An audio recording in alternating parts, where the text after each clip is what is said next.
This is VOCM Open Line. Call 709-273-5211 or 1-888-590-8626. The views and opinions of this program are not necessarily those of this station. The biggest conversation in Newfoundland and Labrador starts now. Well, good morning and welcome to Open Line. It is Tuesday, April 28th, the National Day of Mourning. I'm your host, Darren Bent. Joining me this morning, as always, is Super Dave Williams. He is in the booth next to me, and he will be your first point of contact if you're calling in. You'll talk to Dave, and he'll get you in the queue and on the air. Okay. We're starting with the National Day of Mourning, and right out the gate, someone who this means a lot to, and of course it means a lot to people across this province. A province in 2025 that saw Workplace NL accept 17 claims of work-related fatalities, 14 due to occupational disease, and 3 were the result of fatal incidents. That is a shocking number for a province our size. Jerry Earle, president of NAPE, joins us now. Jerry, that's a shocking number, isn't it? It certainly is, Darren, quite alarming. Every worker in Newfoundland and Labrador expects to leave the door in the morning, say farewell to the family, and show up back home the afternoon or evening, but clearly statistics demonstrate there are families that see the impact of injury and death at work. Yeah, 17 in 2025. I'm looking at the numbers here. 106 in the past 5 years. That's an average, 21 a year. That's incredible. I mean, we're not the biggest province around, but 21 people a year on average are dying, work-related deaths. How can we do better than this? First of all, each and every employer, unions, government, we all have to work collaboratively to do what is best in the interest of workers in Newfoundland and Labrador to ensure that when they go to work, they return safe. Employers have a significant responsibility here. And we often hear, and something I want to touch on there, is we often hear of the direct losses in a workplace due to physical injury, something that unfortunately that I don't believe there's a great measurement of and that we need to have knowledge of, and something that we're trying to bring attention to is not only the physical injuries that happen at work, but the lives that we lose because of mental health injury in the workplace that may not happen in the workplace, that gets taken home, and we are not really sure. I'm not sure if it is tracked. I know it's not tracked. Those that we lose because of mental injuries they've sustained in the workplace. So we have to do much more in that area as well. Yeah, why are we not tracking it? Why? I mean, it would seem to me that's something that can be looked into. And of course, we're failing a sector of the workforce if we're not keeping a close eye on this. Is it just too hard? Do the powers that be just not want to get involved in it? I believe they should. Being too hard is not an excuse. If we know people are being affected to the work, whether it be physically or through mental health injury, everybody has a responsibility, and I think employers and government have responsibility here. Number one, to answer why it would not be, because today I would not be able to tell you. We talk about, like I said, 17 last year, 106 over the last number of years.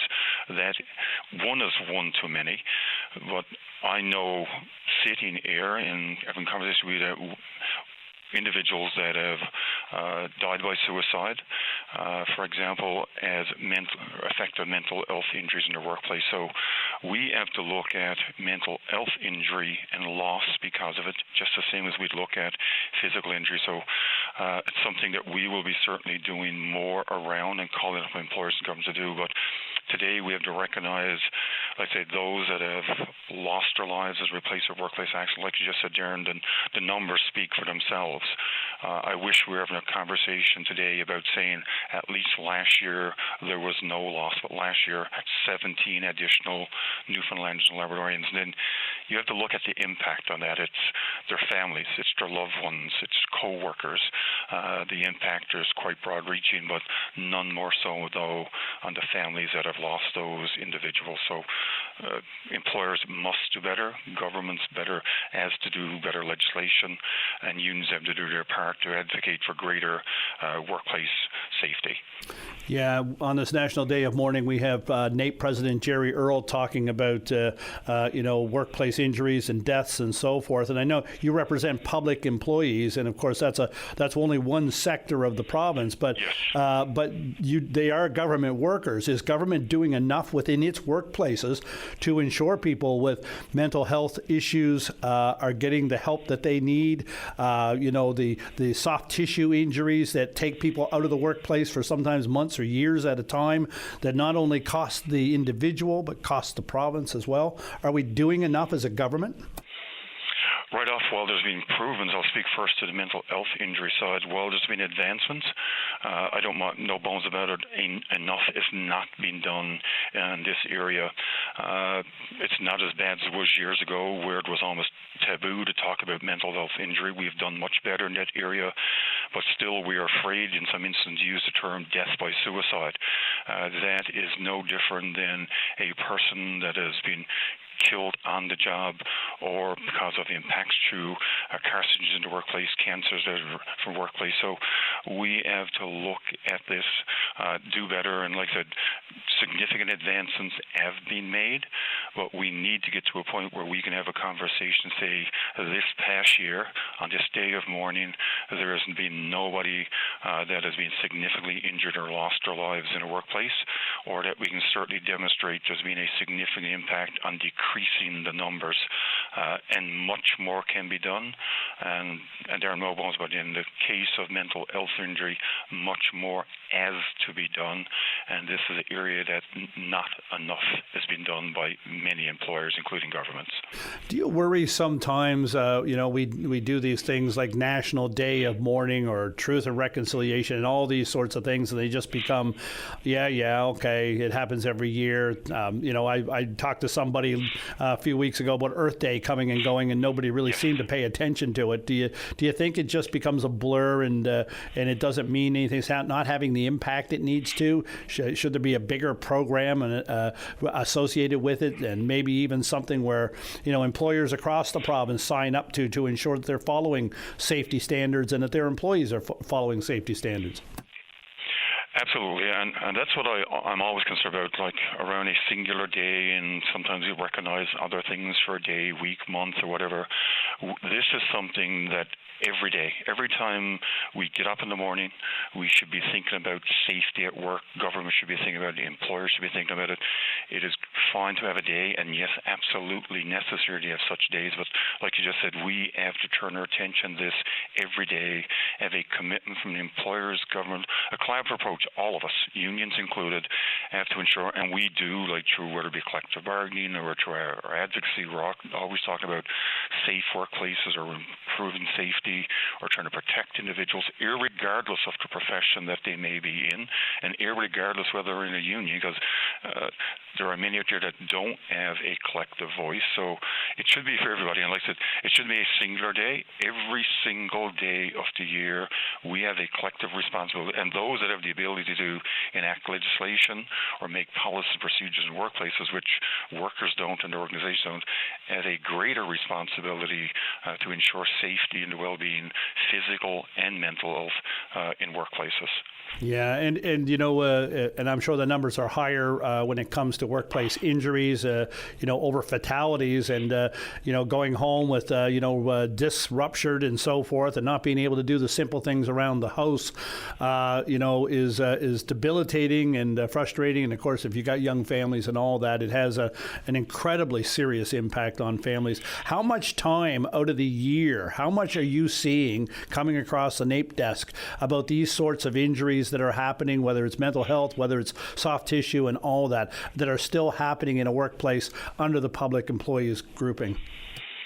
The occurrence is quite significant there. Like I said, we measure the impact of soft tissue injuries like your workplace. I know we can get statistics on the number of soft tissue injuries or back injuries or fractures or loss, and then we're starting to see some statistics around the impact of stress and mental health injuries in the workplace, but that area has been done greater. Not the improvements that I would like to see. The time lost from work because of injury sustained in the workplace, like I said, both physical and mental health injuries, takes a significant toll in the workplace on those, first of all, that are impacted, on those then are left behind. Some cases, it causes shortage in the workplace. We just don't have people, so then it puts an additional toll on workers that are left behind. And those that are trying to recover from the injury are left to feel guilty because they're out of the workplace and sometimes almost forced to return to the workplace without having the ability to fully recover just from guilt alone that they're out of a workplace. So we have a lot of work to do. Kudos, like we have done work collectively. We've made improvements, but there is still work to be done to protect workers each and every day, because unfortunately the statistics, the numbers speak for themselves, and behind every one of those statistics and numbers there is a person that's impacted, there's a family that's impacted. Yeah. And we got a budget coming tomorrow. Would you like to see something along these lines in the budget tomorrow? Absolutely. It's something that is really difficult, I guess, to put into numbers in a budget, but I think every government has responsibility to think about that in the budget process. What are things that we can do to ensure that workplace mental health and physical injury is thought about? Are there programs that we ensure there are proper funding? I've heard in some areas even being able to investigate, for example, into a group that we represent, those that would go out and investigate incidents, just actually a shortage. There's a backlog of when the investigators recover. We don't have sufficient staff. So right there, that's one thing we could do, that when an incident occurs, we have a proper human resources to be able to go out and investigate those incidents. Because believe it or not, right now, we don't have enough of those personnel in our OHS division to do proper inspections or proper investigations, I should say, in a timely fashion, because there's actually a shortage. Yeah, that's incredible, because that's the first line, isn't it? The OHS people have to actually have the time and the ability to go out and do the work to ensure that everything's properly investigated and the facts are known and the proper, statistics are confirmed and so forth, so that they know where to take action in the future. Absolutely, Darren. Like I say, that is one of the very first areas. If there's an occurrence, you would expect, in the justice system, we'd expect that police would show up, or if there's an incident around a fire, that firefighters respond. But in our OHS inside, which impacts each and every worker in this province, as an occurrence, there's a possibility of a delay because of insufficient resources. So, like I said, that should be a first line. That should be a no-brainer. That should be a significant investment to make sure that area is appropriately addressed and appropriate resource. So, and that puts pressure on everybody to do better if they know there's going to be timely responses in this area. Jerry, we said there's going to be a provincial budget tomorrow, and I know that NAPE is always anxious to see what's coming in the budget. You represent, 20,000 or so public employees. We've heard the Premier say that he's not going to cut his way to prosperity. Is there any comfort in that for NAPE going forward, that this seems to be more of a let's help people type of style budget coming out tomorrow? Compared to where I sat probably 10 years ago, we went into a budget where we were waiting to see how many people we were going to lose in the public service. We're at a point now where we actually have a shortage in the public service. So hearing that message in is encouraging. However, we got to recognize, and I've also heard ministers say, and I've heard the Premier say around, recognize the hardship that many are facing in Newfoundland and Labrador, including our frontline workers, the level of compensation not being appropriate. So that's the things we look for, because if we don't do proper measures, and when I talk about retention, recruitment, compensation is a significant component of that. We are losing people across the entire public. And like I said, Darren, we represent in excess of 20,000. We have to look at when the budget comes down, multiple divisions, not just healthcare, not just education, everything from justice, like we just talked about, safety, to are we going to have enough people this year to operate our water bombers that are in place? So we have to look at a broad spectrum, and a significant component that come down being competitive, not only in Newfoundland, Labrador. We're losing people to communities from MOS, for example, maintenance operation services, where we can't retain people to operate heavy equipment or repair it because they're moved on to some community because they're better compensated. So we're losing people right here in Newfoundland, Labrador to competition, and we're not able to retain or recruit because we are not competitive in a number of professional areas right across the entirety of the public sector. You know, you might get a reprieve this year based on what the Premier's indicating, but you certainly, given the financial situation that we've heard the provinces in, you've got to be sort of bracing for what type of direction they're going to take and how impact that's going to be on your members, because not everything. It doesn't sound like everything is going to be the same, after the first couple of years. So making sure that you have things lined up, in different areas, with most important areas, I suppose, but. Frontline workers are, the ones that the public have to deal with, and if they're not there for some reason or other, it makes for a bad experience. So is this like sort of weathering a calm before a storm down the road? We're always concerned. Like, one thing worked in public services every year, the anticipation of the budget, but it's anticipation every day, because you kind of hit the nail on the head. Like, people don't rely on the value of a public service until they face the public service itself, because public service is a broad range in its kids with exceptionalities in a school. If we have a shortage of student assistants, children are going to be impacted. In our long-term care facilities, if we have a shortage of practical nurses and personal care attendants, we are going to have our seniors impacted. Go into our acute care, if there's a shortage in MLAs, that's going to mean you or I, people in the general public, are not going to be able to have something like even a blood test done. God forbid if you need advanced treatment in areas where you're going to rely upon a radiation therapist, or, for example, if there's a shortage, that's going to impact cancer care.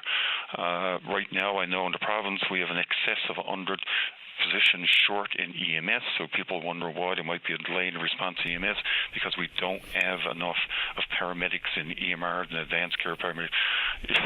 And I can go on. You heard about a recent cut with Aaron Munn with 20 seats in social workers. Well, the social determinants of health, our social workers do mental health and addictions. Mental health.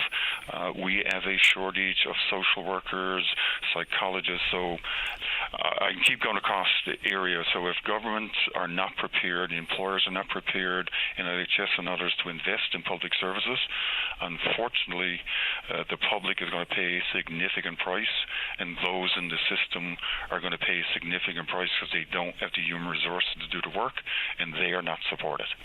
Jerry Earle, thank you this morning. I guess it's the old adage, you don't know what you got till it's gone.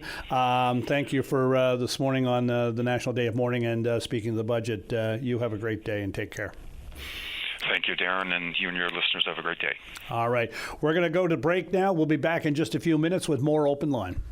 Welcome back to Open Line. I'm your host, Darren Bent. And look, we're hearing now that Newfoundland and Labrador, not that it can't opt in to the National Pharmacare Program, but the door is actually closed and no one else can opt in, not just Newfoundland and Labrador. In fact, the federal government apparently is telling the health minister, Leila Evans, that it's a pilot project. And I'm not sure I heard that it was a pilot project out the gate. I heard it was a national pharmacare program. So the only ones in this so-called pilot project are BC, Manitoba, Prince Edward Island, and the Yukon, and Newfoundland and Labrador stands on the outside. What's really kind of interesting about this is what it affects. And one of them is diabetes medication, also contraceptives. And the pharmacare program, this national program, was supposed to cover medications for both and contraceptives. So what does it mean for Newfoundland and Labrador? Well, we're one of the highest, if not the highest, affected by diabetes in the country. Among Newfoundlanders and Labradorians, 33% live with either diabetes or pre-diabetes. And 13% of our population have been diagnosed with diabetes, and that jumps to 18% when you include undiagnosed type 2 diabetes.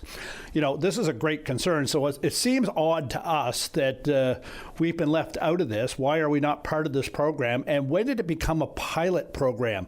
Should a national pharmacare program be a pilot program? Why were those 4 areas chosen? Or were they just first in the gate and they closed the door behind them? I don't know.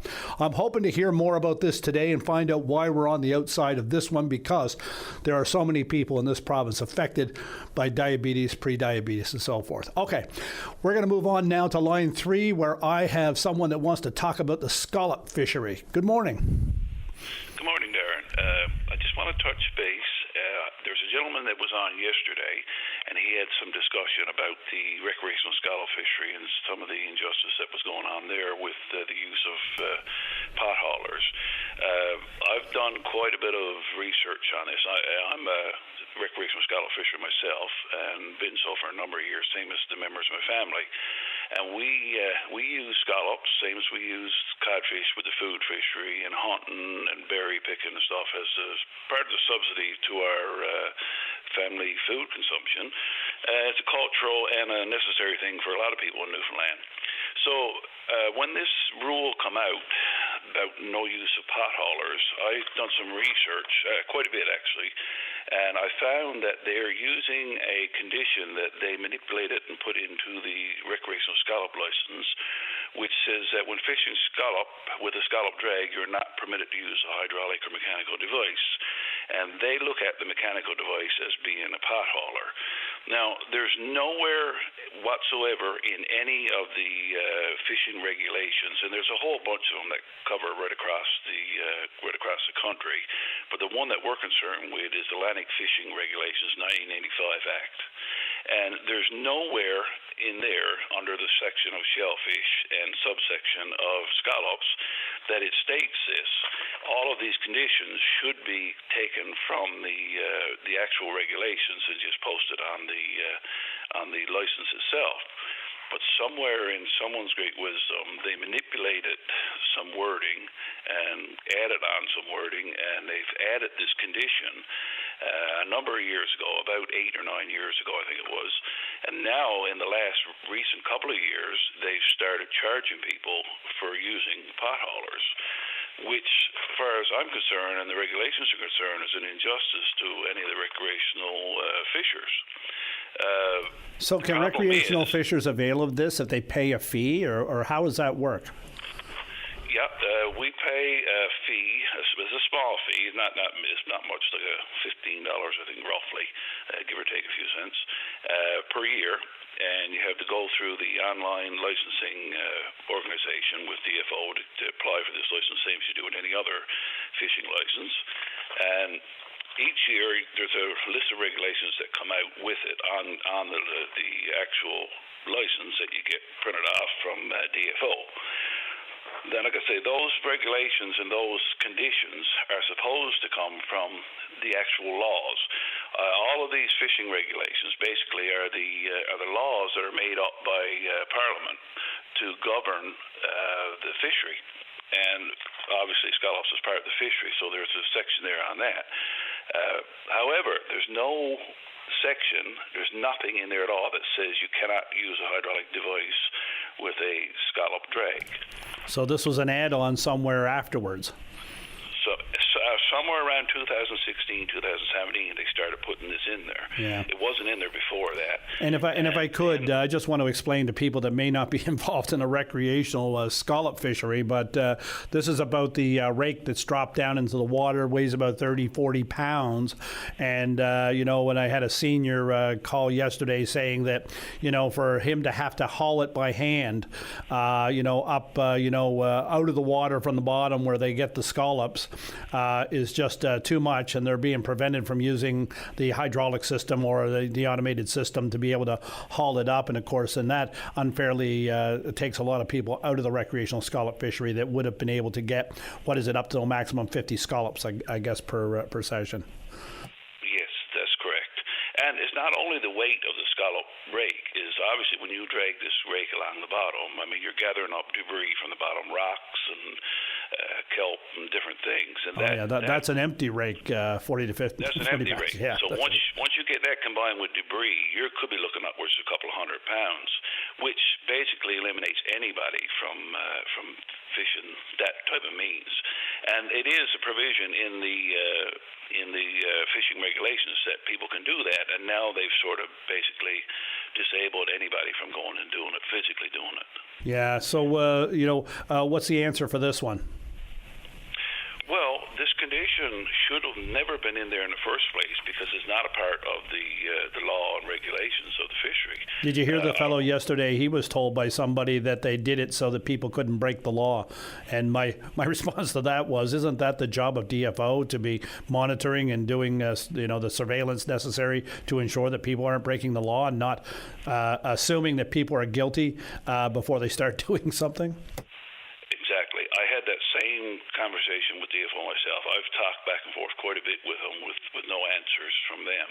And I said the same thing. If they did give me the comment that people are selling scallops on a recreational license, which is illegal. I said, well, that's a separate problem that DFO needs to deal with. That they shouldn't punish the whole population just because there's a handful of bad apples that want to try to sell some scallops. That's a separate issue. It needs to be dealt separately. But they've put this clause in there, this condition, and basically it eliminates anybody. And if you want to go to look at the definitions of it, it states that a mechanical device is anything other than a drag rake, a handheld device, or a hydraulic device. Now, if you look at the definitions, a mechanical device can be anything. It could be simply a roller on the side of your boat. It could be a boom for lifting the rake up with. It could be an outboard motor. So if you take away the outboard motor, then obviously no one can definitely not use it. Any of those things could be considered a mechanical device. So they didn't put a lot of thought into this. They just sort of threw it in there about 8 to 10 years ago. Yeah, somebody that thought this up never hauled a rake before in their lives, I guess. I suppose you could get the boat to shore and drag it up that way, but that doesn't seem reasonable. But even then, you wouldn't be allowed to use a outboard motor, so you wouldn't be able to do it first. So basically, they're eliminating the law that says that you're allowed to use a scallop rake to do recreational scallop fishing. Yeah. And I think that's totally unacceptable for DFO to start making these rules, and that's what they're doing. They're changing, manipulating rules that are in place since 1985. That's what when the Act was originally started, and it's been amended over the years. And the whole process of making laws goes through Parliament, and they had to be decided and voted upon, whatnot.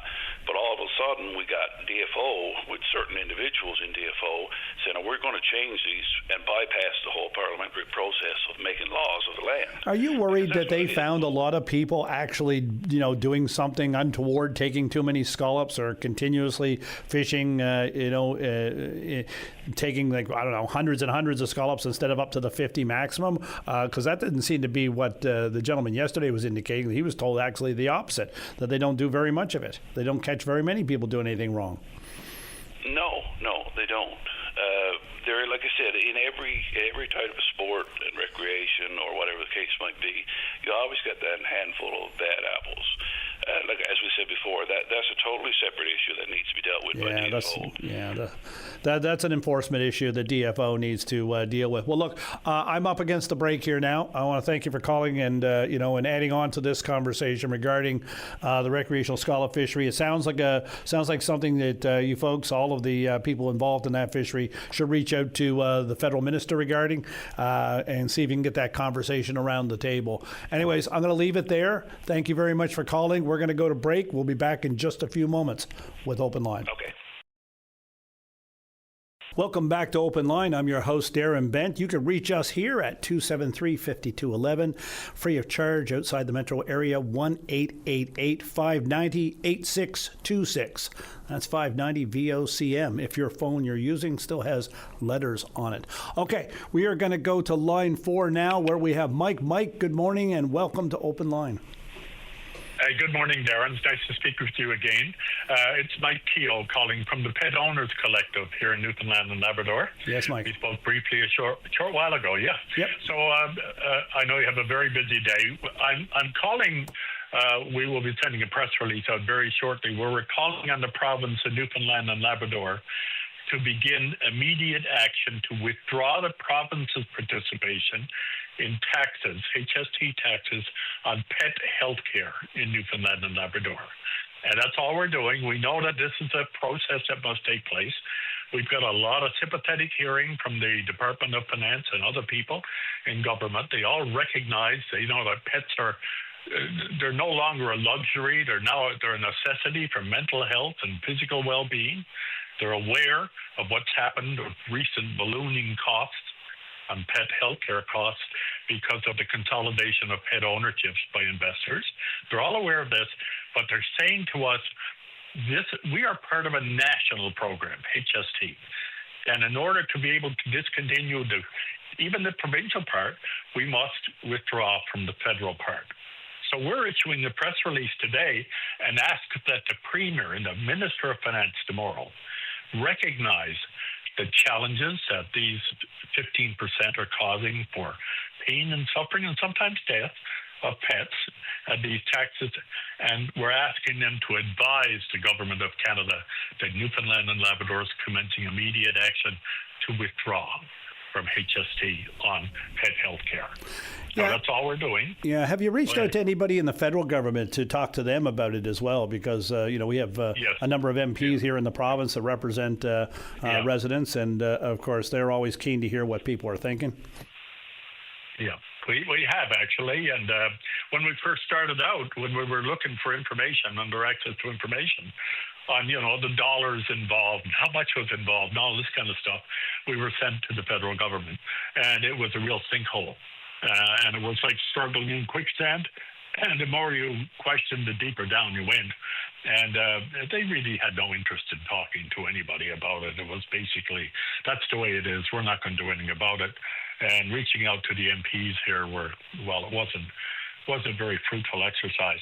So we're working on this end of it. The province can say to HST, it can say to the federal government, look, nobody wants to pay taxes. We agree. We're in this HST. It's a harmonized one. You collect it, send us back what we own. But when it comes to healthcare and making a determination whether a pet can suffer or live or die, many times the cost is determining that, and we don't want to be part of that cost. So we're withdrawing from collecting sales tax on pet healthcare. Now, Darren, they're the ones that are normally delivered through veterinary clinics, we call them, right? We're not looking, we love to have taxes off food and everything else, but let's take this one step at a time. So, we spoke to the Fed. We got no interest at all. Yeah, and with regards to, veterinary care and all these different things that we're doing with pets, it's a private business. It's not part of the healthcare system. So any cuts in one thing can lead to increases in others. So there's really no controlling it, though, is there? Well, there's no the costs that are ballooned up is not able to be controlled, or at least governments, both levels of government say, hey, that's not us, this is the private sector. And we've argued that, hey, you've created an environment to allow this to happen. When 80% of a service is controlled by, you form an oligopoly, and of course you can draw the lawyers in, and you can go on forever and a day. You're right, it's very, very difficult to control those. And billing is chaotic, and there's obviously some predatory pricing. There's a minimal chance, or there's a long-term goal to get those costs down. We need more vets. We need more technicians with better skills, and has all kinds of needs that we're working on separately. But the one thing we can participate in, we do have some teeth in, no pun intended here, when it comes to pets. The one thing that the province of Newfoundland and Labrador, and it can lead Canada in this, it can say to the federal government, lots of things have to be taxed. But pets that bring mental health, physical well-being, particularly seniors, we're not going to tax those services. We're not going to be a part of any cost that would prevent people from being able to afford those services, and they are. 15% of those costs can be paid out of the pocket by owners. So that's all we're asking. Yeah, we can afford that, Darren. We certainly can. Yeah, and if we can afford that, but the other end of it is that pet care is expensive anyway. Do you think the 15% is going to make enough of a difference for people that want to be able to continue with their pet or get a pet? I know lots of people. I've said, I've got a dog, and I know how expensive the dog is, and I know lots of people say, yeah, I'd love to have a dog, but I can't afford one. I don't think 15% is going to tip the scales for them getting a dog that may be a great asset and a friend and a companion to them. But and even if the 15% disappears, the clinics have the ability to increase their rates as well. Yeah, I guess that could be with any tax, right? Gas and everything else. You could say, well, you take it off, and the gas companies are going to pay. That argument can be made. But Darren, let me give you an example that I gave you a couple of weeks ago. And this is an extreme example, but there are a lot of these examples. Let's take a $20,000 or $30,000 bill. Just do the math. How much now? You do the math for me. Extra got to come out of the pet owner's pocket. Let's say you got pet insurance. You've been paying it for years, $70 up to $100 a month, and they're going to pay 90% of your cost. How much then can it impact the decision? That $4,500, that $3,000. Yeah, I agree. Smaller ones, couple $100. No, I get it in those extreme circumstances, and and I've seen this before. When I've been to the surgical place where you've been told it's going to cost whatever, and the pet being on its kind of last legs. You want to do what's best for the pet always, and there's always that pressure to spend the money.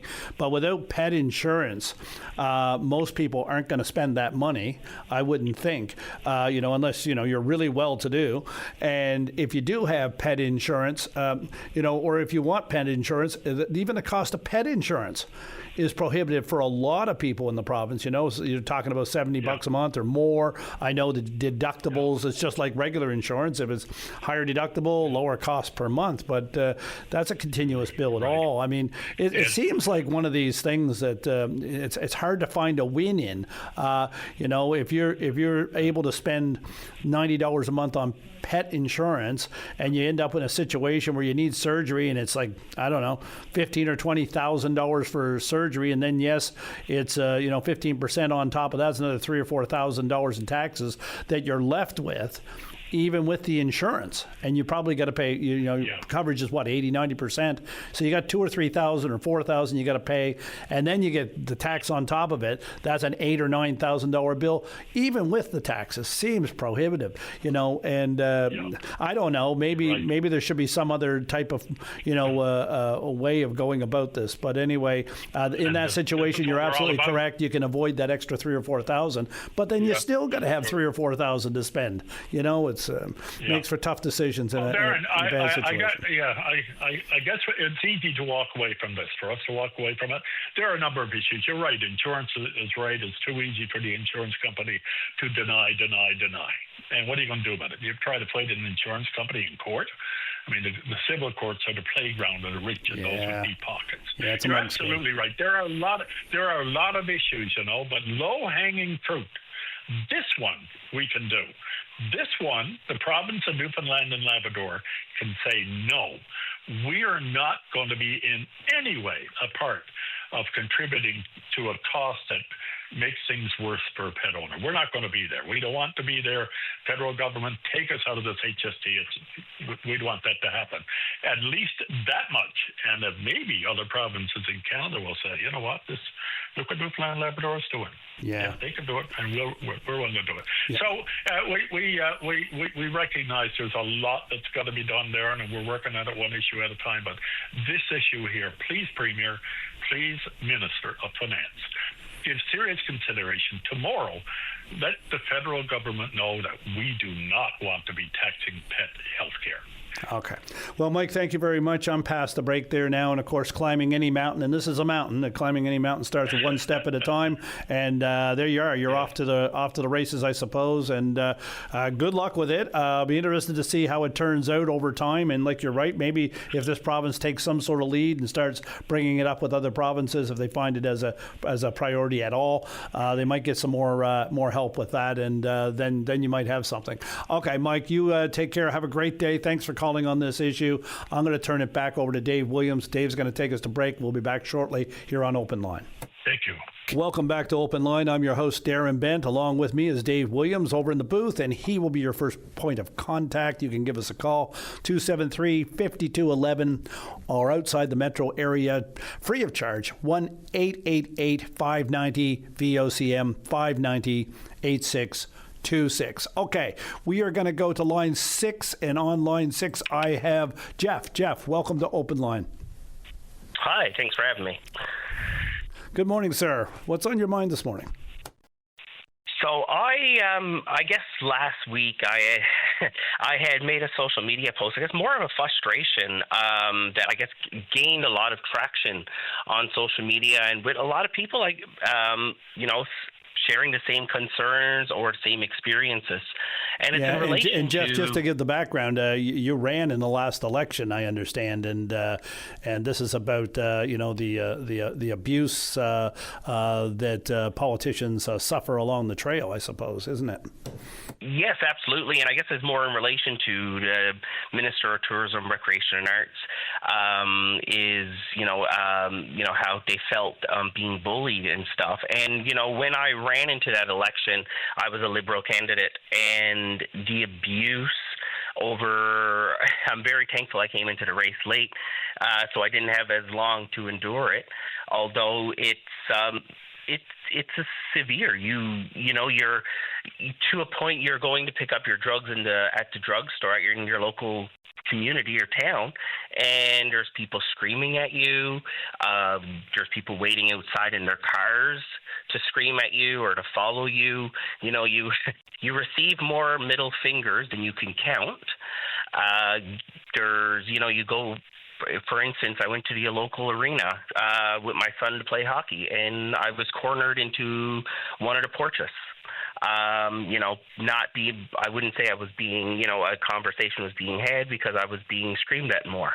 It comes to the point you don't even want to go get your groceries because you're going to be screamed at, you're going to be, called every name under the sun, and not good ones at that. And it just, it really, really beats a person down, and all parties endure it, but it's not acceptable, and it's not something new that's happening. Like I said in my post, this has been happening now. It's being cultivated over a period of time, and that's not even including social media. Like you almost need somebody full time to be monitoring your social media, because what people actually write and say on there is unbelievable. But there's no barriers. There's no.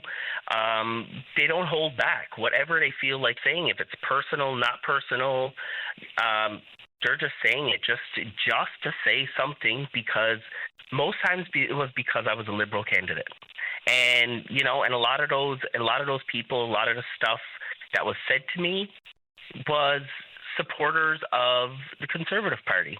Those were my biggest targets.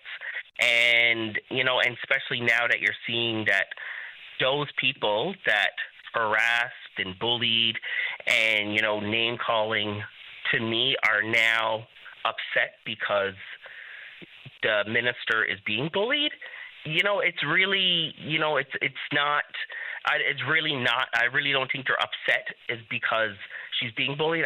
They're just taking it. If it was the Liberals or another party, NDP, would they be upset, or would they be laughing and, calling names like I experienced in the election. Jeff, you're describing something, the polarization of views, I guess, or the polarization of tolerance of other views. Something that we hear of out of the United States on a regular basis. That it seems you're experiencing it here in Newfoundland, I guess, in rural Newfoundland, but it doesn't seem organized. It just seems that people are just polarized to the point where they don't care what they do. Is that what it seems like to you? Absolutely. They don't care what they say because there's no repercussions. They say whatever they want online. One word I was called more times than I could count. I was starting to believe that was my name. Everyone sees it online. I hate to say it, but libtard. You see it so often, and I was called that so many times. Like I said, I was almost starting to believe that was my name. And they'll just say it without any grounds, any basis. And like you said, in the U.S., it's they're making it seem like it's a normal part of politics, and that it's okay to do those things. But it's absolutely not. All the politicians, whatever color you're with, whatever side you're with, they're all human. They all have feelings and emotions. Some are stronger than the others. Some show their feelings more than others. But it's not okay. Yeah, no, and one of the things that I always was always pleased with that in Canada, we always seem to certainly years ago anyway, we always seem to take great fun in laughing at politicians no matter what stripe they were, and our comedy groups, 22 Minutes or all of these, the Air Farce and whatever, Wayne and Schuster, didn't matter what stripe you were, they'd make fun of you if you were a politician. The tolerance for making fun of one side or the other seems to have slipped away, and that if you're not making fun of the right group, then you bear the brunt of the criticism that you're talking about. Oh, absolutely. And I think, I've seen that a lot, and other candidates seen it a lot during the election, from many people saying, I'm supporting you, I'm voting for you, but I can't put a sign on my lawn because I don't want to, my neighbor making comments at me, or I don't want my, to be, a target. And, in the beginning, that was really eye-opening and concerning. I'm like, why would their neighbor, make fun of them or call them out or look at them differently because they support another party? But it happened numerous times. And, even online, you have friends that are supporting you and stuff, but they won't share your posts or, they won't openly support you because they don't want to be called names. So it's creating a very hostile environment, especially with, this day and age, 2026 with social media. It's more of a toxic environment that's not productive. Yeah, and that's a big thing, isn't it? It's not productive. We have to have informed and critical debating on all the issues and all the subject matters. But personal attacks, the only place that gets us is people that of quality won't run. They won't expose themselves to that from either one side or the other. And when you put a color on your back, you're putting a target on your back from one group or another, and it's getting worse. And of course, you're deterring people from getting into politics, and we need the best people we can get in politics. And I'm assuming, Jeff, this has soured your approach for any future thoughts of running. Yes, and like I told many people, after the election, it'll be a long time before my name is on any other ballot because it really affects your mental health. It affects your family, and some of the comments that Minister Barber did say into the House, it really do affect your mental health and your family, and yeah, it's not okay, but this has been happening forever. This is not a new thing. And, it's really unfortunate that a lot of her supporters were the ones doing it not so long ago and continue to do it to the Liberals online and NDP or any other party. So it's not new. Is it going to stop? Is it going to get better? Who knows? It's definitely not looking good, and I really hope people really think before they type or press that enter button. Is what they're doing productive? Because at the end of the day, it's saying more about them than it's actually saying about anyone else. Yeah, and of course, social media makes all of that louder. It's been around forever, but of course, it's louder now. It's in people's faces, and of course, we all have the decision to make to whether or not to follow it or to follow it. But of course, if you're running an election and you avoid social media, you are cutting off an avenue of advertisement, and of course, in getting your points across. Jeff, thank you for sharing this morning. It's a cautionary tale, and of course, it highlights an issue that, like you said, I'm not sure that it's going to go away anytime soon. It may get worse before anything happens. Thank you very much, Jeff. Yeah. Thank you. All right, you take care. We're at the 10 o'clock. We're going to go to the news. We'll be back in a few moments on Open Line. Welcome back to Open Line. I'm your host, Darren Bent, and we are going to go to line 1 where we have Mike. Mike, good morning, and welcome to Open Line. Good morning, Darren. My name is Mike Maloney. I live up in Torscove area. Yep. And I'm phoning about the roads. We live on Beachy Cove Road in Torscove. It's a Class 3 road, and it's not being graded. It's not potholes. You can't go out in a vehicle. And if there's an emergency vehicle got to come in, they won't come in. Like a fire truck or an ambulance, you got to bring them out to Route 10. I've talked to Mr. O'Driscoll's office. They're waiting on a purchase number to get a contractor to come in to do the road. The road is deplorable. You've got potholes galore. The ditches are all plugged. The drain culverts are all plugged from the winter and everything else. Parts of the road is all tipped down on one side now, so when you drive out the road, you're doing maybe 5 kilometers, and you got to be careful you don't go off the road. And you phoned a depot over here in Torscove, all you get is no answer. You get no answer at all. So I don't know who's running that over there. But they used to have a grader. They don't have no grader now, and they don't have an excavator. Nobody have an excavator there. The contracts it out to Harbour Construction. So I phoned Harbour Construction, and they're waiting on a PO number to come in and do the road. Okay, so at least people have acknowledged that the road needs to be done and seem to have worked out. So you're thinking that there's something happening that's holding everything up, and maybe nothing's happening that's holding everything up. There's, have you talked to the people with the town at all? Reached out to any of them? Been able to talk to anybody in any position? No, not really. Not really. I'm one of the spokespeople for Beachy Cove Road most of the time, because a lot of people don't want to go public with anyone. So I'm the one that takes it on to keep the road going here. I'm after phoning since 1996. I've been on the go about Beachy Cove Road. It's a Class 3 road.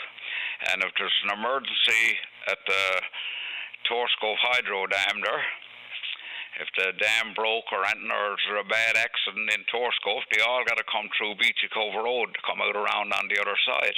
You can't get through. There was a young fella injured there a couple of years ago, and I was down on Beachy Cove Road. It was in March month, and I counted 252 vehicles coming through Beachy Cove Road, plus 3 tractor trailers. That was 5 o'clock in the evening. So the road got to be kept up. There's no other way down the southern shore through Torscove other than Beachy Cove Road if Route 10 is closed off. Yeah, and this is a town road, right? Or is this a private lane? How does it work? We're in, what do you call it? We don't have a town council. We got a community council.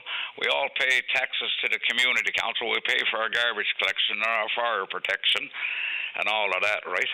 Yeah, but is the road provincial? Pay around $660 a year, really. Yeah. So, you're obviously not paying for road work. So is the road work? We are, Mr. Bent. You should have better sense than say that. Well, because we do pay for road work. Oh, okay. Every time you go to the gas station, you get taxes. Oh no, I understand. I understand. We pay for taxes. I understand. So that's why I'm asking: is it a provincial controlled road, or is it yes, it's a provincial. It's a provincial closed road. It's a Class 3 road. It's a dirt road. It's not pavement on it. Yeah, no, but it is a provincial road. It's not like a local community road. Okay, so No. And you've reached out to the province, and they have told you They're waiting on a PO number. the province is. Yeah, the province is our Mr. O'Driscoll's office. Yep. Minister of Fisheries. Yes. And they're waiting on a PO number. So when they were in opposition, you could phone these guys and you get talking to them very good. They'll tell you they're waiting on a PO number and they'll get a PO number. Right. But now, as they're in power, don't seem to be happening as fast. Oh, okay, yeah. So have you talked to the constituency office there? Because they keep an office in the constituency where usually that stuff gets passed along directly now that... Yes, I've talked to his office. Yeah. I was talking to his office yesterday, and she said we're still waiting on a PO number. Oh, okay. Well, and, yeah, that's an odd sort of thing. Are they gonna push on it, or are they gonna sit and wait, or are they gonna call? I don't know. Yeah. I don't know. She said we have nothing on it yet. Yeah. Well, this is a time of year to get the work done. I got to use other avenues. Yeah, no, absolutely. See if I can wake them up. Yeah, okay. Yeah, well, look, they listen, so, they may have heard you loud and clear. So it would seem to me that if they're waiting on something that they're expecting that something will happen, it's just why is it not taking happening? so long? Yeah, why is it not happening? Yeah. Okay, I got you. I was thinking about starting my own party and get people to run for a new party and call it the Rocky Bumpy Road Party. There you go. And go with the government. Yeah. See if we get things done because the road is deplorable. Well, it's deplorable, Darren. You might have a large party. I've heard from a lot of people over the last 3 weeks about bumpy roads and all kinds of different conditions around the province. Oh, yeah. We're paying all kinds of taxes when you go to the gas pumps and everything else. Oh, yes. Instead of cutting taxes back on gas and everything, use this money to fix these roads up.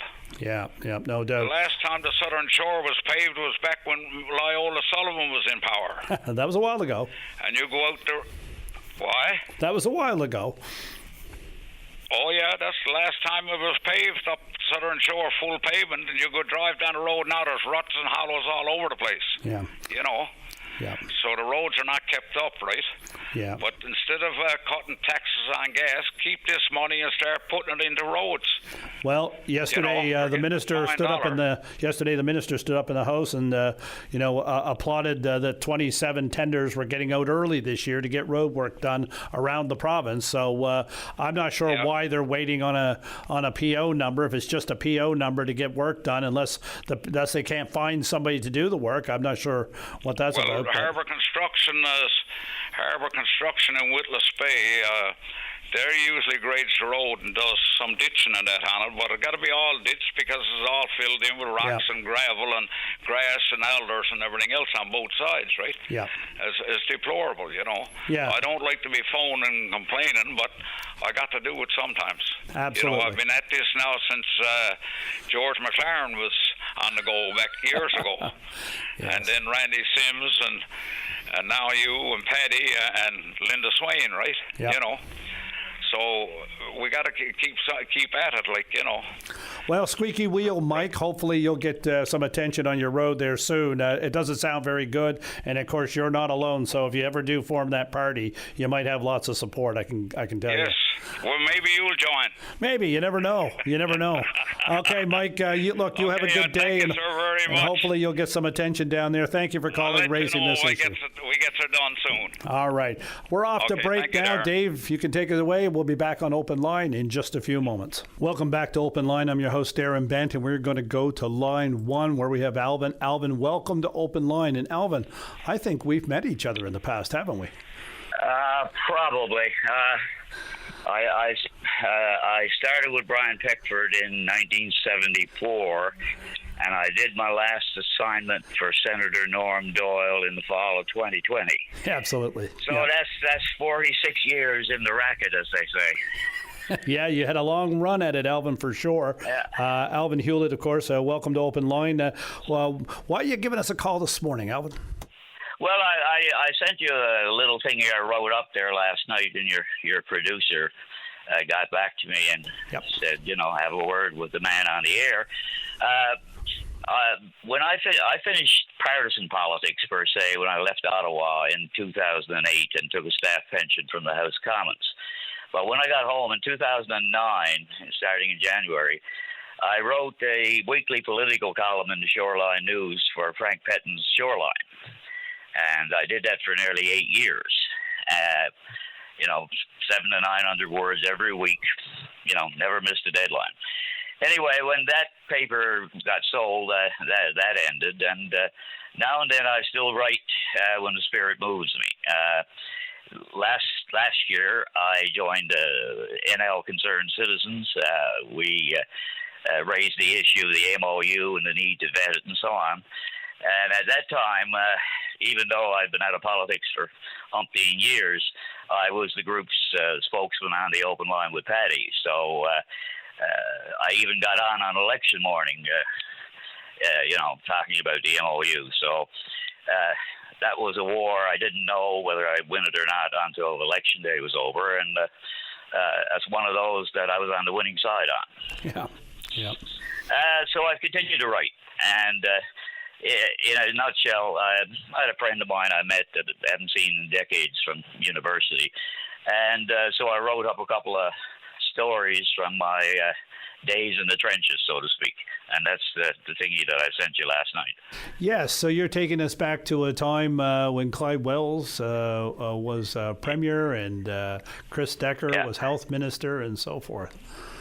Oh, yeah, no, I had 2 terms in the Assembly representing Green Bay, 1989 to 1996, and I was in opposition to Premier Wells the whole time. And as an opposition member, I must say, I enjoyed it immensely. It was almost fun at times, as I said in my article, being in opposition, because it presents tremendous opportunities, to stand up in the House and speak on just about anything under the sun you can come up with.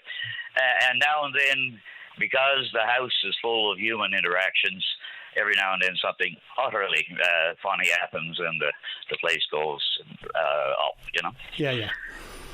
Do we see much of that anymore, Alvin?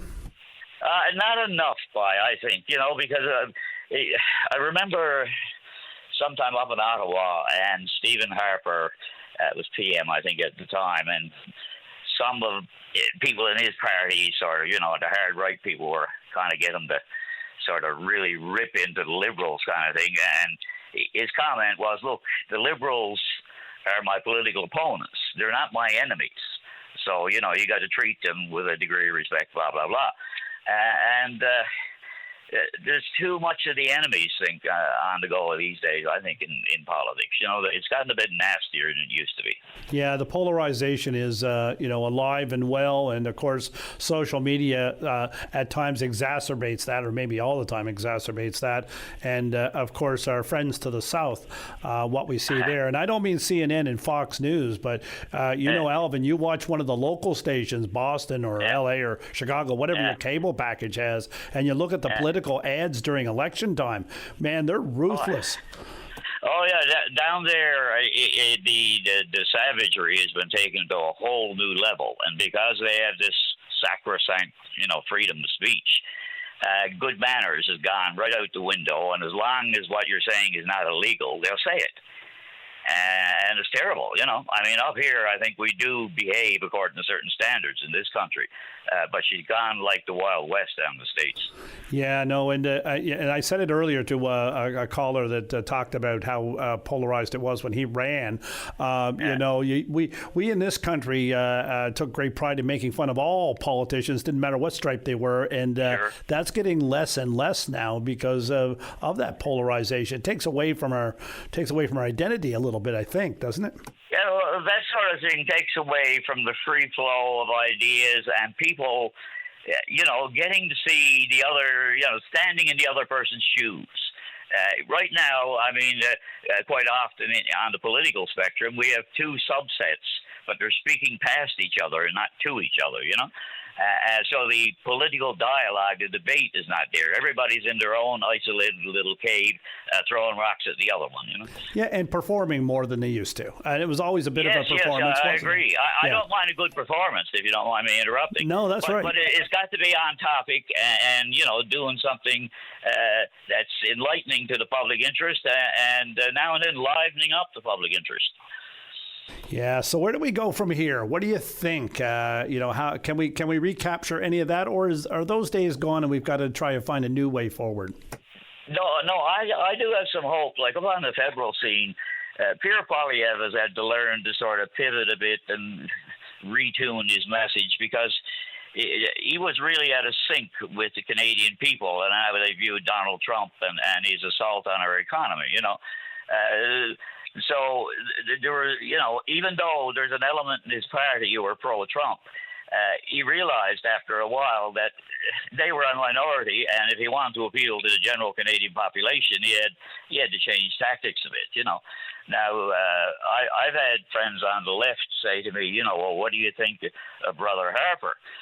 And my comment is, well, I think Harper's a red Tory. Basically, he's a down the middle of the road guy, and it's about time, either him or someone else, that we had people like that in this country. Yeah, so Carney is appealing to both sides a little more than, not a little more, a lot more than the last fellow did, for sure. When I was in it, back in my day, so to speak, politics was basically, there was no, the NDP had their ideology, obviously, but the Liberals and the Tories, whichever one had the most appealing leader, that was the one who won. There was no policy differences to fight over hardly at all, Yeah. So it was a different world back then, Yeah, and the policies seem to, get us, if you're comparing yourself to the United States and we say, well, the Liberals are like the Democrats. No, they're not even close to the Democrats. The Democrats are so far right of the Liberals in Canada. And then, of course, the Conservatives are somewhere between the Democrats and the Liberals, and they're still not close to the Democrats. They're still farther conservative. Down there, they separated into two very distinct tribes. And basically, it's the swing vote in the middle that calls the shots come election time. I just hope that the Americans get a grain of sense and put some brakes on Trump with their midterm elections, but I guess we'll have to see. Well, Alvin, I appreciate your call in this morning. A little more levity and a lot more accusing, I suppose, would be a helpful thing for politics here in the province, across the country, and absolutely around the world. And tomorrow will be an interesting day because it's budget day for a new government, and that's always an interesting time because they get to put their stamp on the way things they'd like to see going forward. And we'll be watching that very closely. Yeah, I'm sure you will. Before I go, let me say this. I'm going up to the House tomorrow. I got an invite to the budget speech, so it's my first time up in the House of Assembly in a dog's age, so I'm looking forward to it. Yeah, no, absolutely. It'll be great fun to get back there. You have a good day. You take care. Thank you very much, Alvin Hewlett, calling in. And, of course, Alvin had a long and illustrious career in politics and spends his time now writing some informed and interesting stories. And he sent us one, I believe it was yesterday, and it's great to hear from him. We are at break time here, but I just want to remind everybody once again, we got a couple lines open there. If you want to give us a call, anything on your mind, let us know. We're looking forward to hearing from you, and we'll cut the break now. We'll be back in just a few minutes on Open Line. Okay, we're back on Open Line. A little break there just for a moment. Anyway, let's go to line one where we have Kathy. Kathy, welcome to Open Line. Good morning. Hi. How are you, Darren? Not too bad. How are you doing this morning? I'm great, thank you. It is a beautiful day out there. Well, that's good to hear. A bit of sunshine will go a long way after a bit of snow. Hey. It certainly does. What are you calling in this morning with, Kathy? I am with the Saltwater Community Association in Buena Vista. We are a local not-for-profit out here. We do have a transition house that we purchased, and we redid the whole house. And we are doing an online auction to furnish the house with furniture, appliances, household items, that kind of thing. It's for families fleeing domestic violence, and obviously there furniture may come with nothing. So we have the house pretty much almost ready to go, and now we're just looking for furniture for it. So we're doing an online auction, and I just wanted to promote it. It starts April the 30th at 12:01 a.m., and it runs till May 3rd at 7 p.m. will be the last bid. We have almost 100 items from all kinds of different companies, organizations, from people, everything from hotel rooms, restaurant gift cards, furniture like lamps and security system. We have all kinds of stuff for it. Kathy, tell me about the Saltwater Community Association, because taking on a transition house is not a small task. So your organization must be, quite mobile and quite active. We try to keep active. Indeed, we do. There is only 5 people on our board. We do have a board with only 5 people on it, but we work hard to stay, in the public, to stay relevant, to stay out there. We always have something on the go, and for us, this transition house has been on the go. Like, we've been building towards this. We purchased the house on an auction. It's funny that we're going right back to an auction, but we did get it on an auction, and then we tore the whole thing out, rebuilt it all. So, and now we're hoping to put somebody in there who really needs a place to stay that doesn't have anywhere to go. Yeah, it sounds like a great addition to the community, and of course, a safe house. Unfortunately, they're necessary in just about all nooks and crannies of the province. But a big undertaking. How is it going to be upkept and all that? How does it go forward? I guess how does it stay open for years to come? Well, we would obviously have to, do things with that kind of thing. We're not like when somebody moves in there, they move in for a determined amount of time. It's kind of like for somebody to get back on their feet, kind of get their life together, and and we are hoping to have even more than one of these. We are hoping that we can do another one. It may be a couple of years down the road by the time everything gets in place again, but we, that's our goal. Yeah, and Kathy, unfortunately, I guess you see a need for this. Your organization does. Well, it's not only our organization; it's right across the whole island, and there's nowhere in the general area, even on the Bonavista Peninsula, even for anywhere to go for anybody who's fleeing domestic violence. Yeah, no, it's a sad state for sure. And will there be any provincial money involved in this at all? Will they be helping out? Is there going to be any type of supports, counseling, or anything like that available to the resident? Yeah, we're in the process of working that out, like right now. Obviously, other people have to be involved, with social workers, that kind of stuff. So that support system would be there for anybody as well. Yeah. Okay. Now, so you're going to auction on April the 30th. It's going to operate for how many days? Until May the 3rd at 7 p.m. Okay, so about 4 days, and the auction is on a number of items, but the idea is to raise money, get funds to furnish the place, get it into a home status, I guess. And I would assume, Kathy, aside from the auction, that your organization will take donations, cash donations, or even goods as well. Absolutely. If anybody wanted to reach out to us, absolutely, yeah. And the website for the auction it's SWCA, which is Saltwater Community Association, online auction.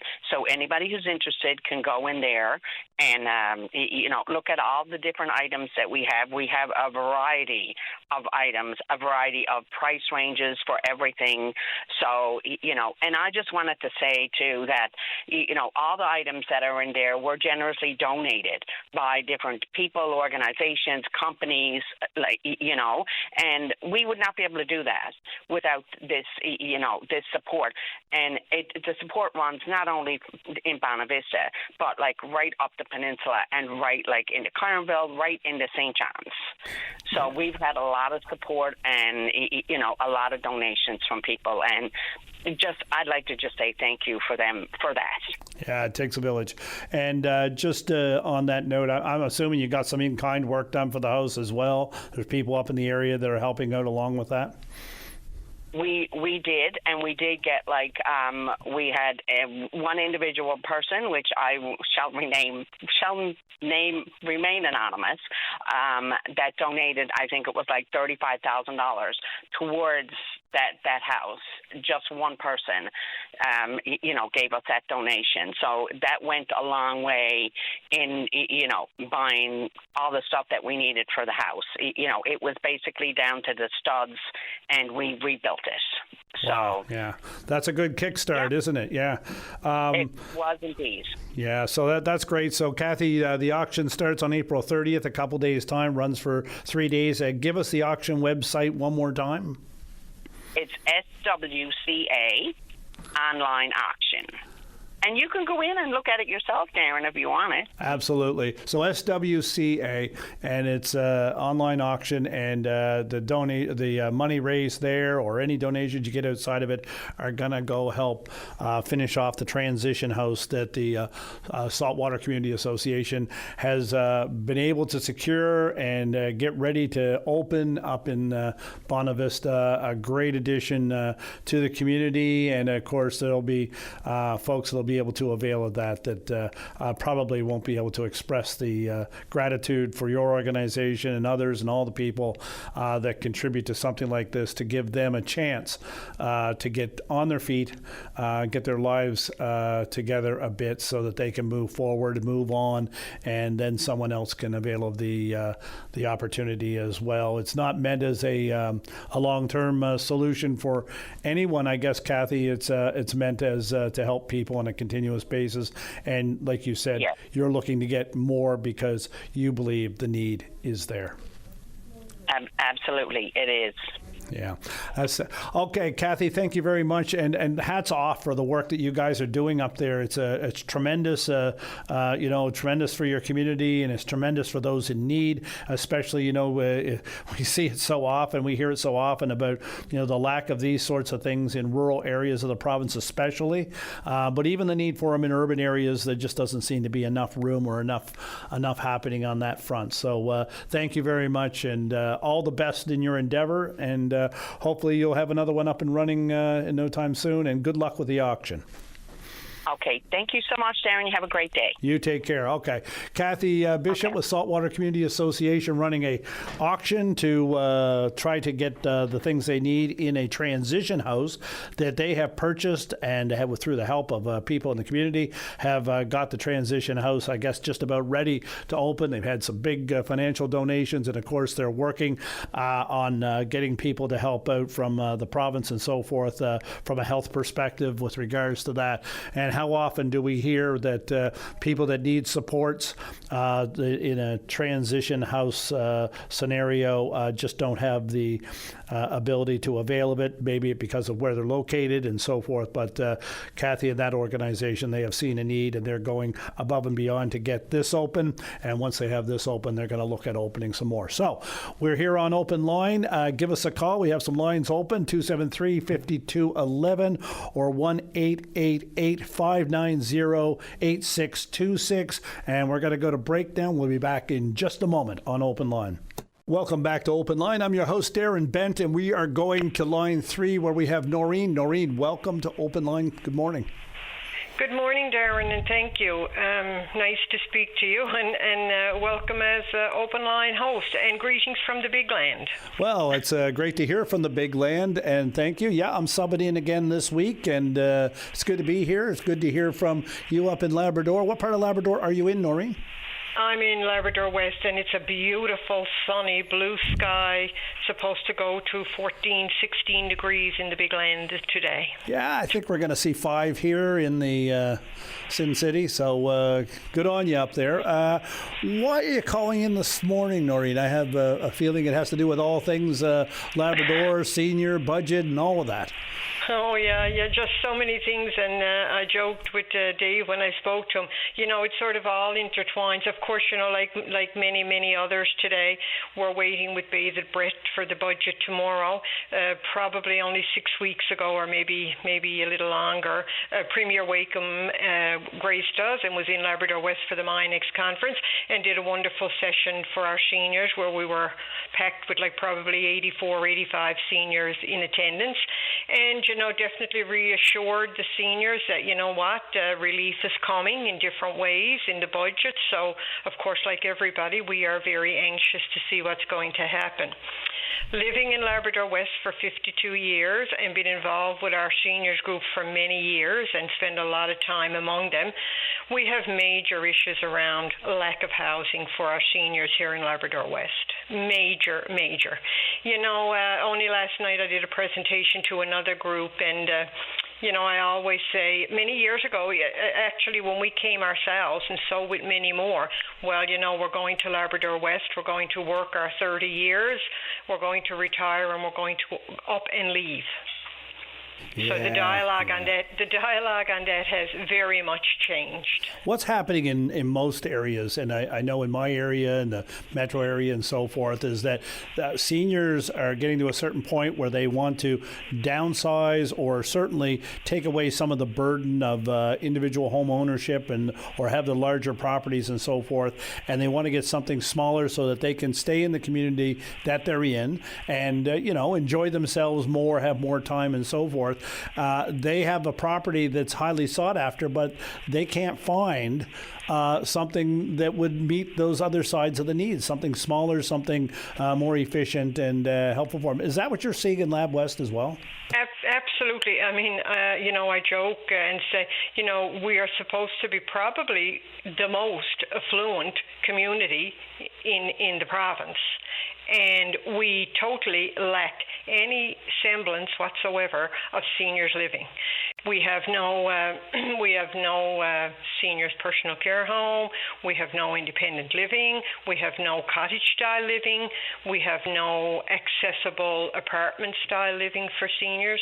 We have so many seniors, as you said, occupying large homes, 2- and 3-story homes, and many with mobility issues, many living alone, are ready to move out of those homes, but there's absolutely nowhere for them to move into.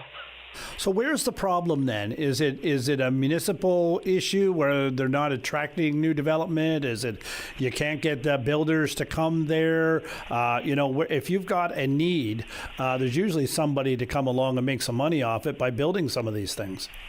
Yeah, well, the dialogue for the past many years, and I've been involved with housing development so long, is, the risk. We live in a mining town. Mining is a cyclical industry. Things can happen. It booms up, it booms down.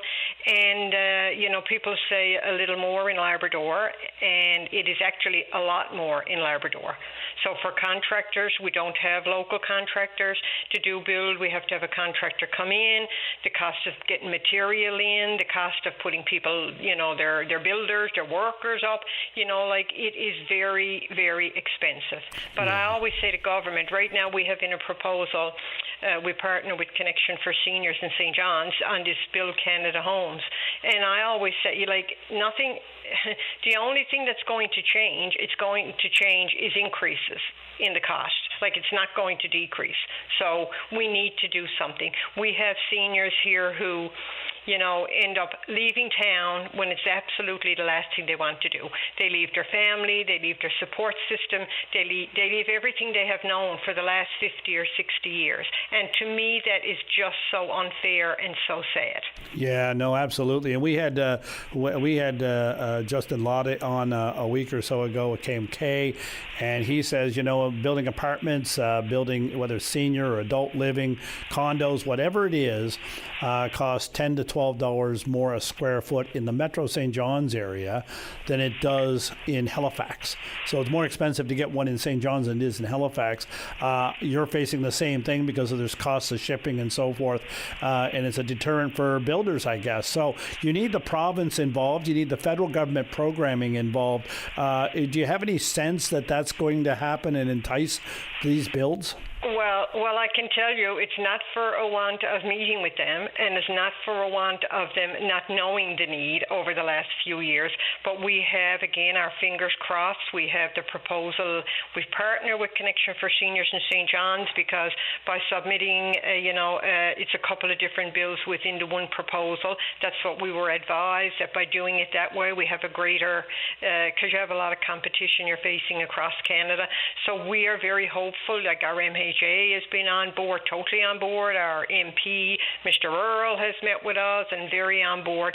So we are definitely holding our breath and hoping that this proposal will go through. And it is 120 apartment units for senior living, totally for seniors living. Yeah, and that would be a game changer for people in the area. Tell me, Noreen, where are people going now that are leaving Lab West? Do they go to Happy Valley or do they just leave Labrador altogether?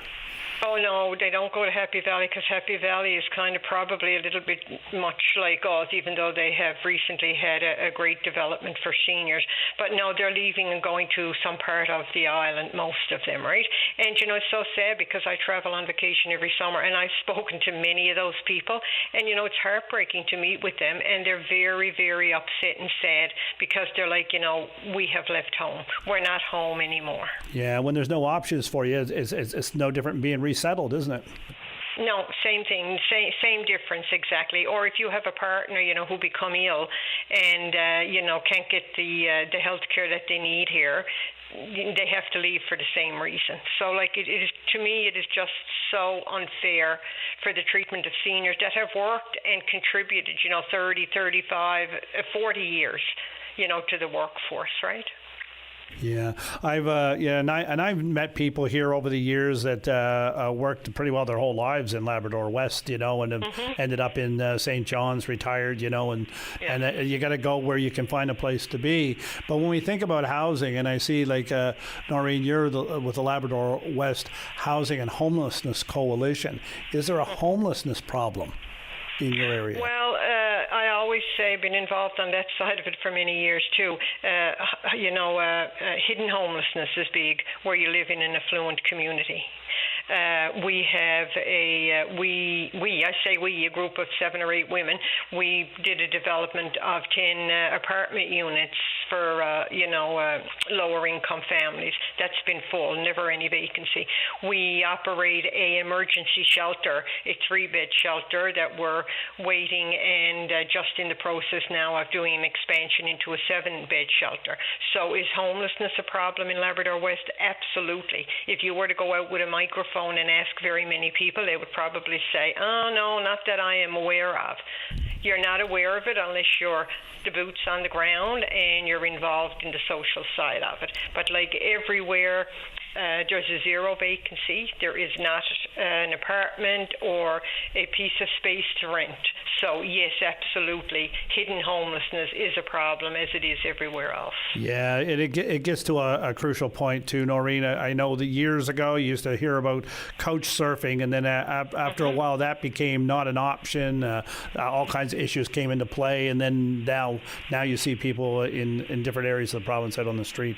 Noreen, I want to thank you very much for your call this morning. It's great to hear from you. Great to hear from Labrador West, and best of luck, and hopefully the housing will get going sooner rather than later in your area, so people can enjoy your area as they have for their entire lives and not be forced to go somewhere else, like being forced resettlement. And I always say if our proposal get accepted, it will be the biggest party in Labrador West ever. There you go. Okay. All the best with that. Thank you for bringing us up to date. And if you get any news, let us know. Give us a call back. We would appreciate it. Absolutely. Thanks, Darren, and have a great day. You too, Noreen. Thank you very much. Okay, I'm going to go to line 5 where I have Burton. And Burton, I believe that you have found a ring you want to let us know about. Well, yes, hello.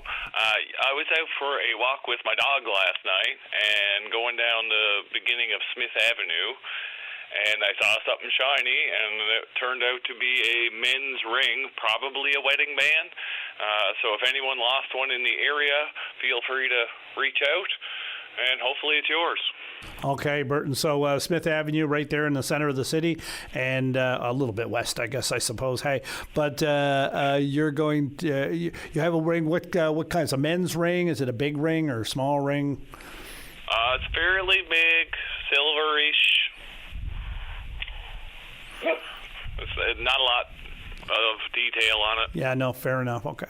Well, Burton, we've got your number, and if anybody is missing a ring, they were up in the Smith Avenue area over the last few days, give us a call. We'll hook you up with Burton, and you get your ring back. Thank you very much. Yeah, I'm going to print off some notes and put in the mailboxes in the area, so hopefully it's somebody local. Yeah, no, absolutely, and hopefully somebody listening may know or have heard somebody has lost their ring and can get it sorted with you. Okay, Burton, thank you very much for calling, letting us know. Hopefully we'll reunite the owner with their ring, and right now we are going to head to the newscast for 11 o'clock. You're listening to Open Line. We'll be back in just a moment. You're listening to a rebroadcast of VOCM Open Line. Have your say by calling 709-273-5211 or 1-888-590-8626 and listen live weekday mornings at 9 a.m. Welcome back to Open Line. I'm your host, Darren Bent, and we are going to go to line 2, where we have Jessica McCormick. She is president of the Newfoundland and Labrador Federation of Labor. Jessica, welcome to Open Line on this National Day of Mourning. Thanks so much for having me on the show this morning, Darren. Look, we heard you on earlier, but the numbers, and I talked to Jerry Earl about this. Workplace NL accepted 17 claims of work-related fatalities last year, and over the past 5 years, 106 workers in Newfoundland and Labrador have tragically lost their lives due to workplace incidents or occupational disease. Those numbers are too high. How can we do better? Well, absolutely, they are too high. And when you break down some of the situations that resulted in those deaths, 14 of them last year were from occupational diseases, 3 from fatal accidents, all of them significant. And as you said, the Federation of Labor has been saying we need to do better, and we can do better in a number of different ways. It can come from increasing our capacity and enforcement of occupational health and safety laws to ensure that we are properly investigating and filing charges when necessary. But I think, the biggest thing that we can do collectively is to invest more in prevention to make sure that workplace accidents and injuries and deaths don't occur in the first place. And so that responsibility lies with employers, governments, and with all of us, including workers, to keep each other safe. Yeah, and there are so many companies out there that, work independently and especially, I suppose, in the construction trades and so forth, and it's hard to monitor, but the rules are in place. Everybody has them, and yet we hear, almost annually that there are charges in connection with something that's happened at a job site. It must be frustrating, and it's absolutely devastating for families and people involved.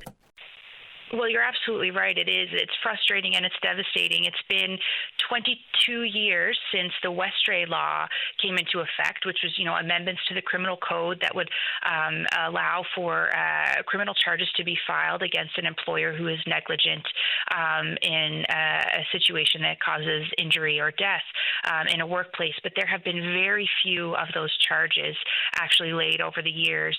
And like you said, Darren, it's a hard pill to swallow when you see news of maybe a fine that a company is paying in a situation that has resulted in death. Because for some of these larger corporations, like you said, in an industrial workplace, for example, those fines are really a drop in the bucket. And it's, the families, the survivors of that person who are dealing with the consequences of that for many years, for the rest of their lives. They're the ones left to suffer. And so in order for us to get justice for those workers and for their families, we need to see better enforcement of that law that we fought so hard for. And, I think there are a few ways that the government can do better on that front, and that police forces can do better on that front in terms of, training special investigators or prosecutors that are specifically charged with dealing with these types of workplace incidents.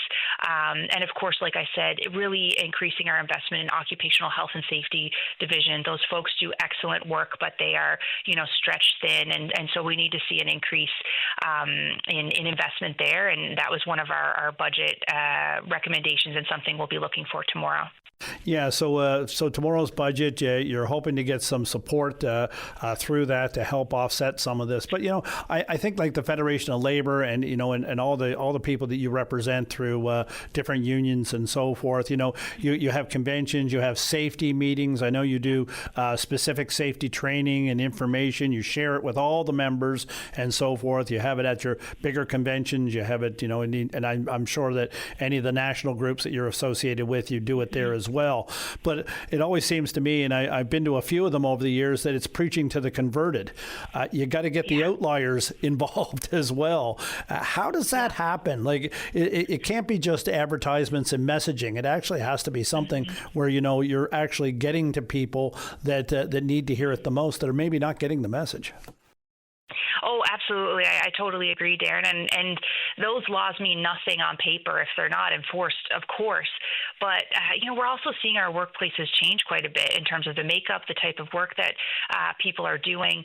And sometimes, not an awareness around what your rights are in the workplace, your right to be informed, to be a part of safety policy, to refuse unsafe work, and to not face any reprisal if you do raise issues around safety in the workplace. And certainly for younger workers, but also for newcomers to our province, there's education that we need to do more of to keep people informed of how they can be a part of creating safer workplaces. But at the end of the day, unless people are feeling the consequences, unless employers are feeling the consequences of not meeting those obligations, then we're never going to see the kind of change that we want to see. I would like to see those statistics go to zero, and I think that's what we're all working for. But it's going to take, I think, a greater investment in safety. And I mean investment in the broader sense, investment in keeping workplaces safe and to ensure that we're all working together for that greater goal, both governments, employers, and workers, to not see it always as confrontational, but to see it as a shared collective responsibility to keep each other safe and coming to the table to develop those strategies together. Yeah, and of course, it's not, for the Federation of Labor, of course, you're covered off on all the unions that come together in the province and the different joint councils and so forth. But it's bigger than that, and it's the people that are outside, the union scope that don't hear the safety message maybe as often. And now we're seeing, people, and of course in the economy too, we see people go on social media. I'm looking for somebody to do my roof cheap.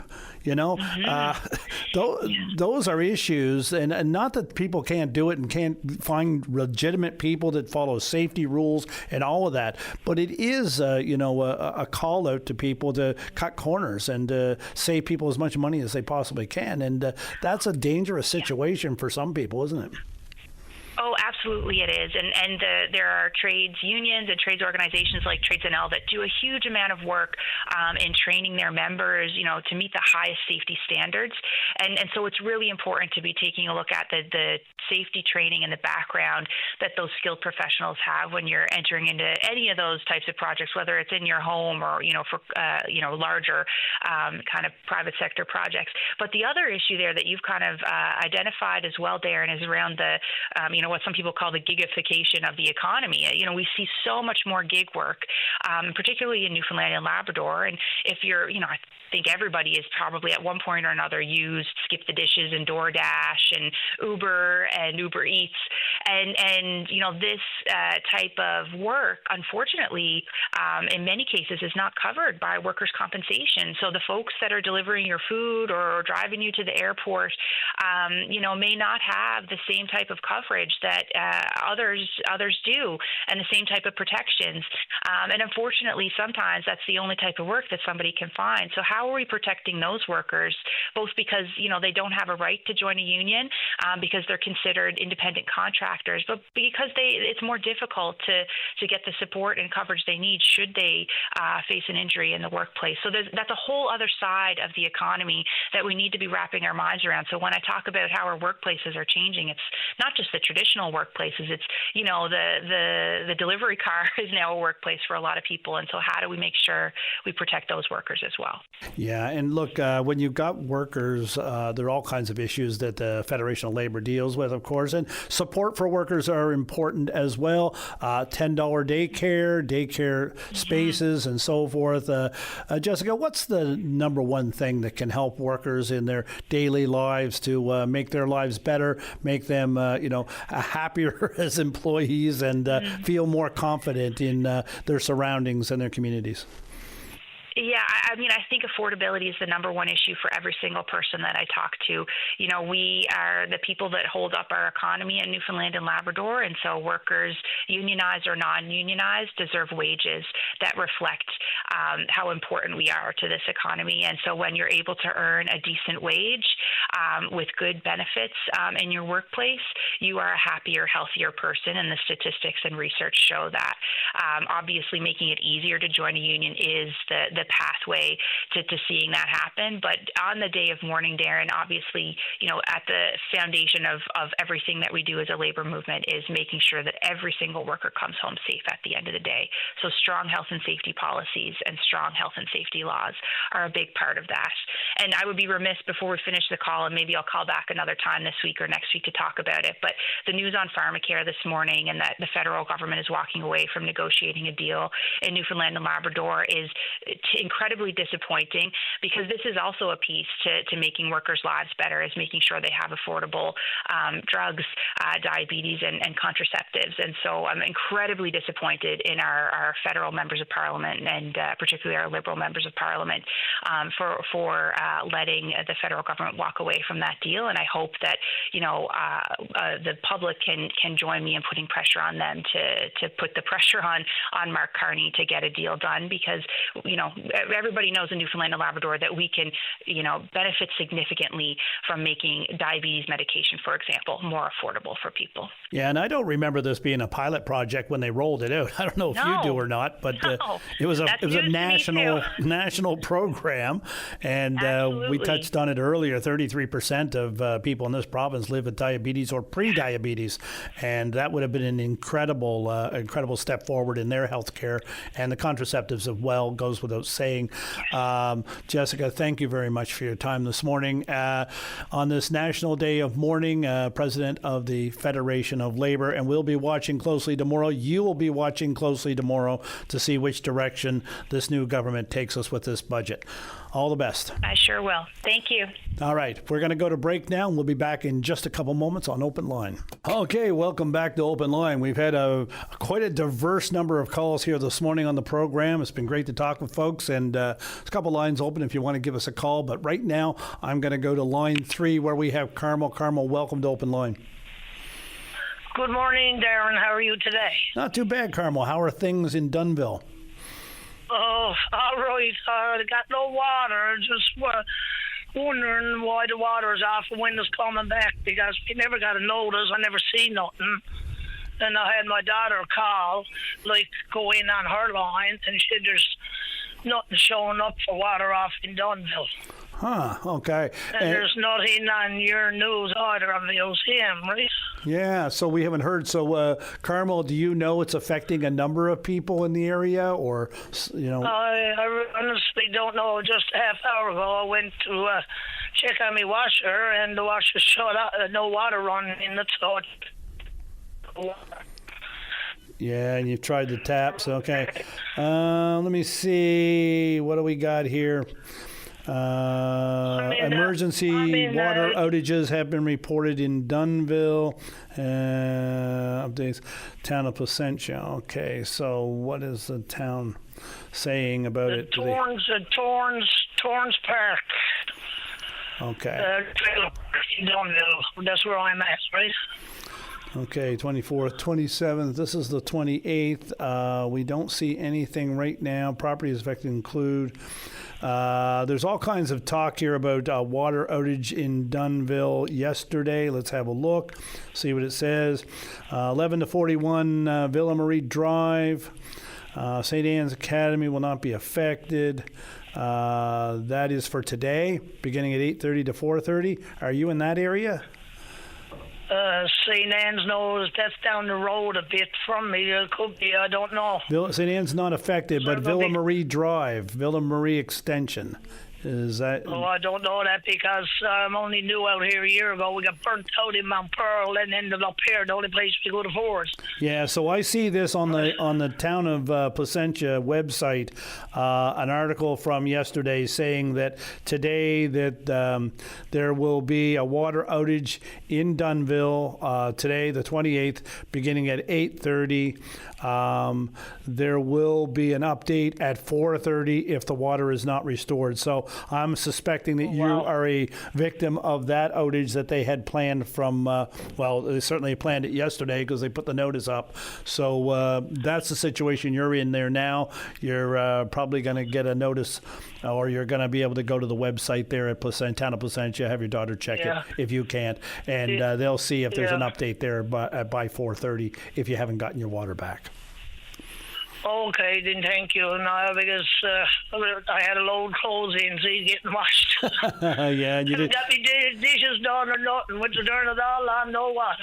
Well, you're going to have something. It'll give you something to do tomorrow for sure, won't it? Hey, all right. Yeah, definitely. All right, Carmel. Well, look, good luck. Hope you get your water. Thank you very much. Yeah, no worries. I hope you get your water back soon.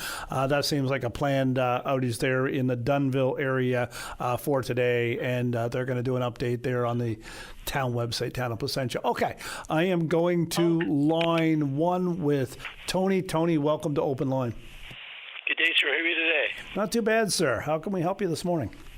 Well, a couple of different topics. The first one about governments, PC and Liberals. When we had the last two elections, I voted for Tom Osborne. He was going to do something for the hearing period in Newfoundland if he got his seat, but he got his seat and he never done nothing. I voted for Tony Wakeham for the PCs to beat out the Liberals. He was going to do something for the deaf school, for the hearing impaired, I should say. We're the only province in all of Canada that our deaf people haven't got a place to go. And I don't know why our deaf people in Newfoundland are being ignored, just like they're not even part of our history. And it's a shocking thing. I have a son who's profoundly deaf.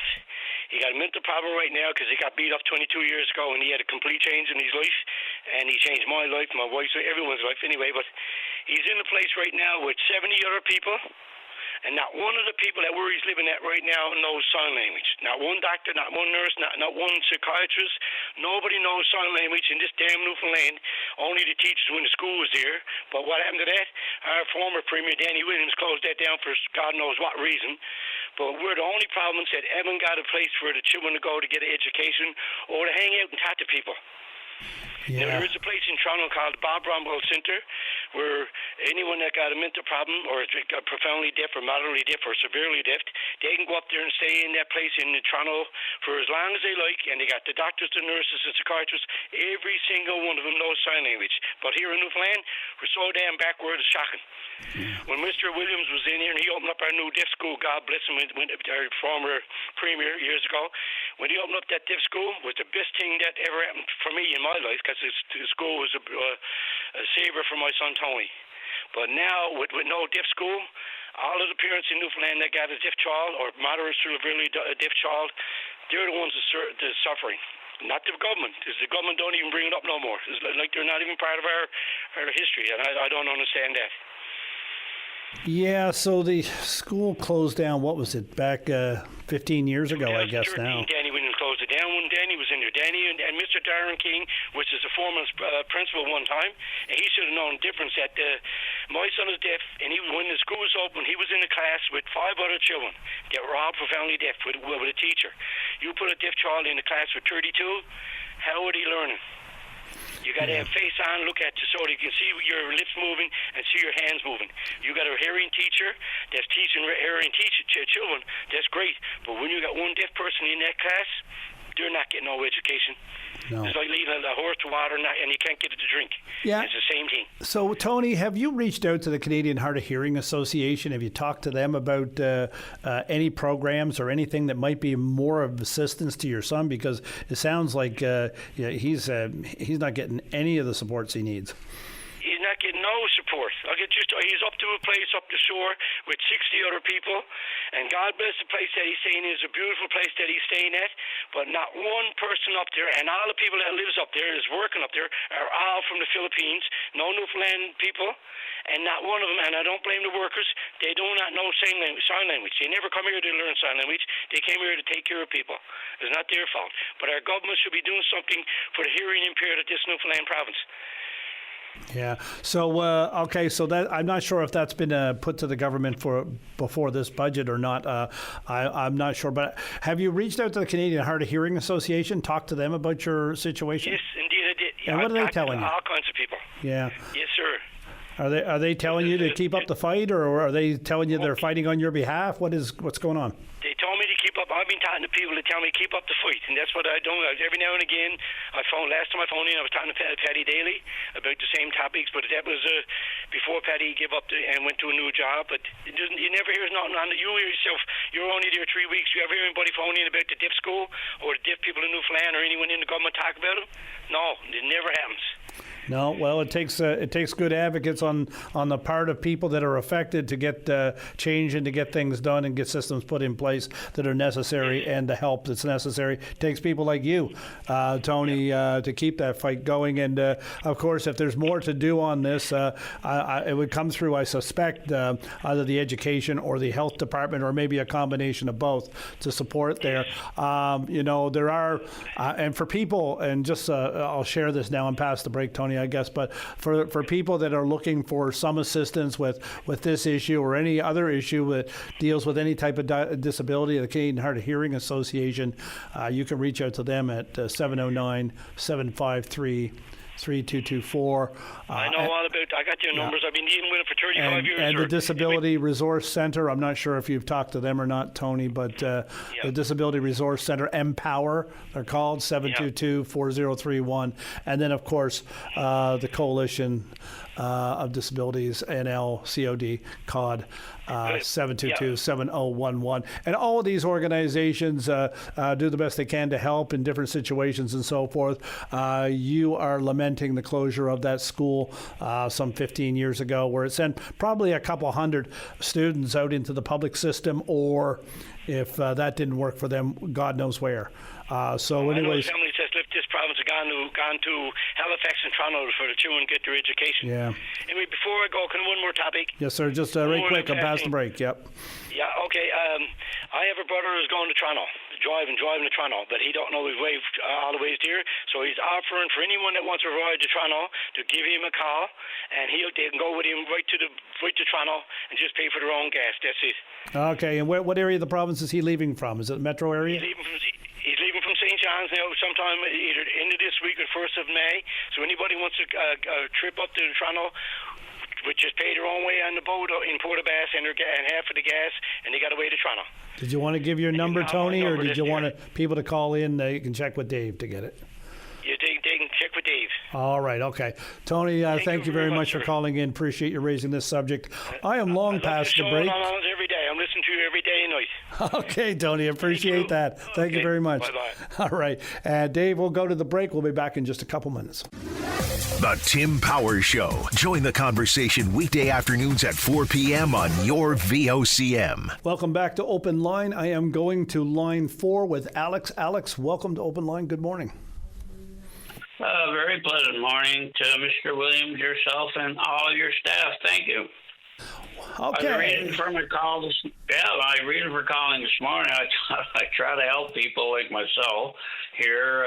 Sadly, I'm sure there's more than me out there. It concerns our new new to me, the dental program offered as support, presumably for the poor primarily, by the government. Okay. So I got a letter in the mail from, I guess, Service Canada. I had a quick look at it and it said coverage 100%. So I was delighted with that, and I said, okay, I really don't think much of this because I doubt I can find a dentist that's able to take a new client right now, you know? But I got really lucky, to my amazement, and once I did go to see them, they turned out to be the nicest kind of people, too.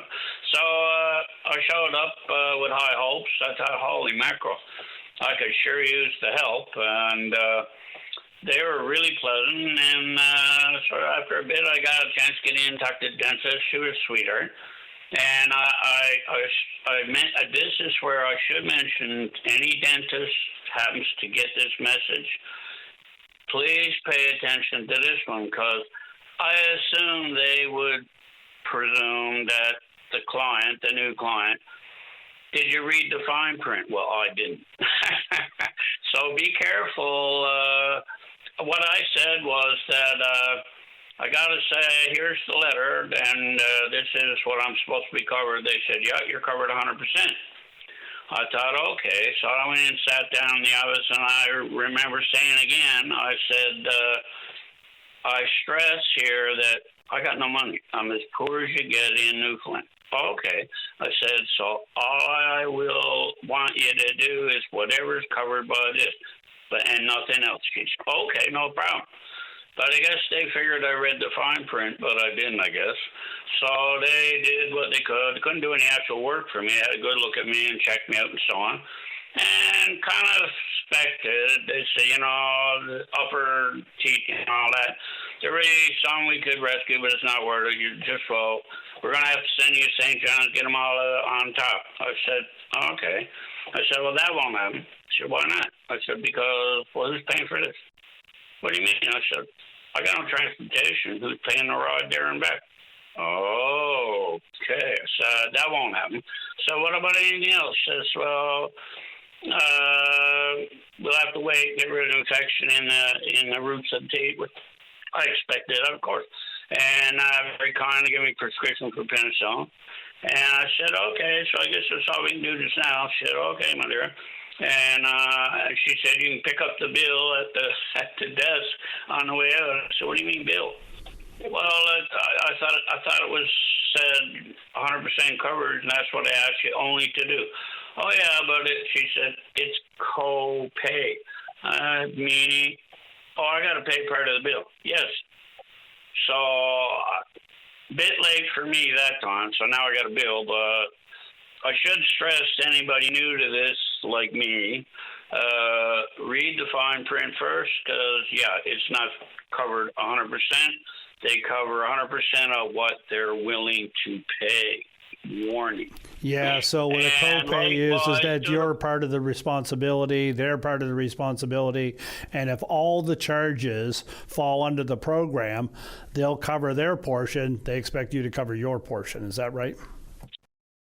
That's all I'm trying to say. That I didn't realize that, and in my conversation with the dentist before they did anything, all they could do was check me out and tell me what needs done.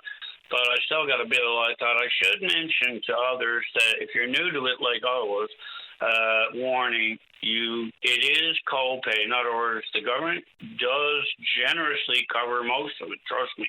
But on the other hand, you are going to get a bill. So I just want to make sure people are aware of that, including the dentist, because the client may not really know that, and I sure didn't. What area of the province are you calling from, Alex? Alex, what area of the province are you calling from? I'm on the Avalon in Newfoundland. Yeah, okay. So, and I understand, and we've had somebody reach out to say that you shop around. because there are some dentists out there that do cover 100% in the copay portion as well. So that's something you might want to check into and check around, because dentists are private operators, of course. They operate a little different than your family doctor and so forth. But so that's a good cautionary tip there, Alex. If it says 100%, make sure it's 100% of what they're going to cover, and that way you won't walk away with a bill you didn't expect to get.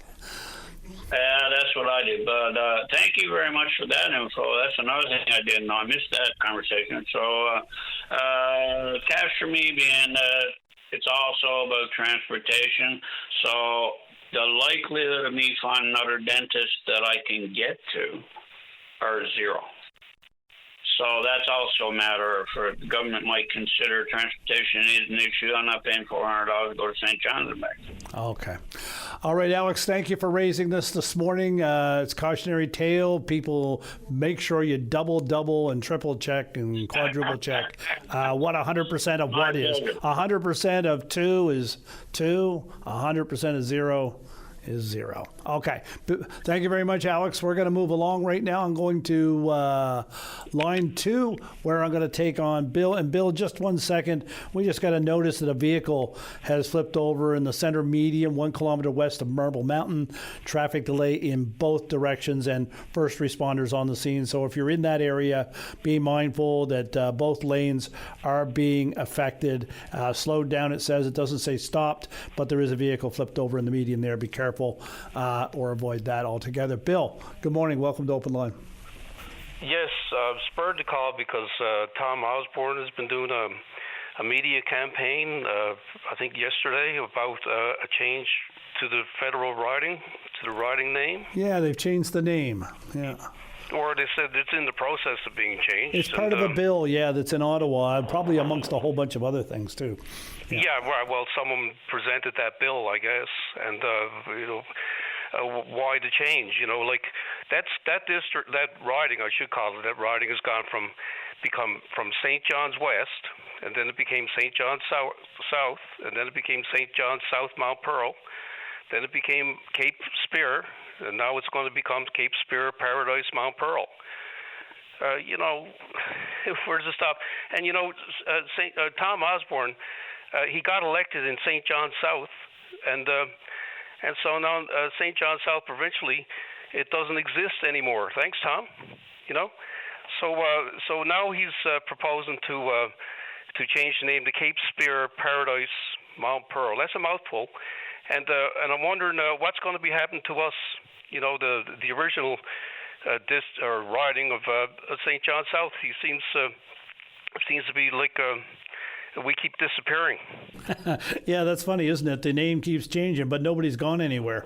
I don't even know why Cape Spear's in the name, to be honest with you. Most of the names across the country are indicative of the areas that they're in. If it's mainly Mount Pearl, Paradise, St. John South, Avalon West, or whatever. We have a district here, Avalon. But it's not the whole Avalon. It's only a certain portion of the Avalon as well. And I don't know what the effort has gone into this, or time, or money, or anything into changing the name of the district. Yeah, I think it'd be nice if he was to announce something a little different, like, I don't know, a new government facility in the district, or something to replace everything that we've lost since Tom's been a member for this area. We lost our Grace Hospital. We lost 2 or 3 schools. And then because all the people, I guess, were moving out of it and stuff like that, then we lost the district. So now there's not even St. John South anymore. Yeah, you're making reference, of course, to his provincial government days, and now he's in the federal government. So well, he seems to have gotten a free ride. There's a lot left in his wake. Booth Memorial High School for this district was a designated school under reform. That's gone. Holy Cross Junior High, same thing. That's gone. The Grace Hospital. I would assume the new Waterford High School is in his district as well. That has happened in the meantime. Yeah, but it's nowhere near us. Yeah. It's nowhere near the old district of St. John's West. Yeah. And it's funny.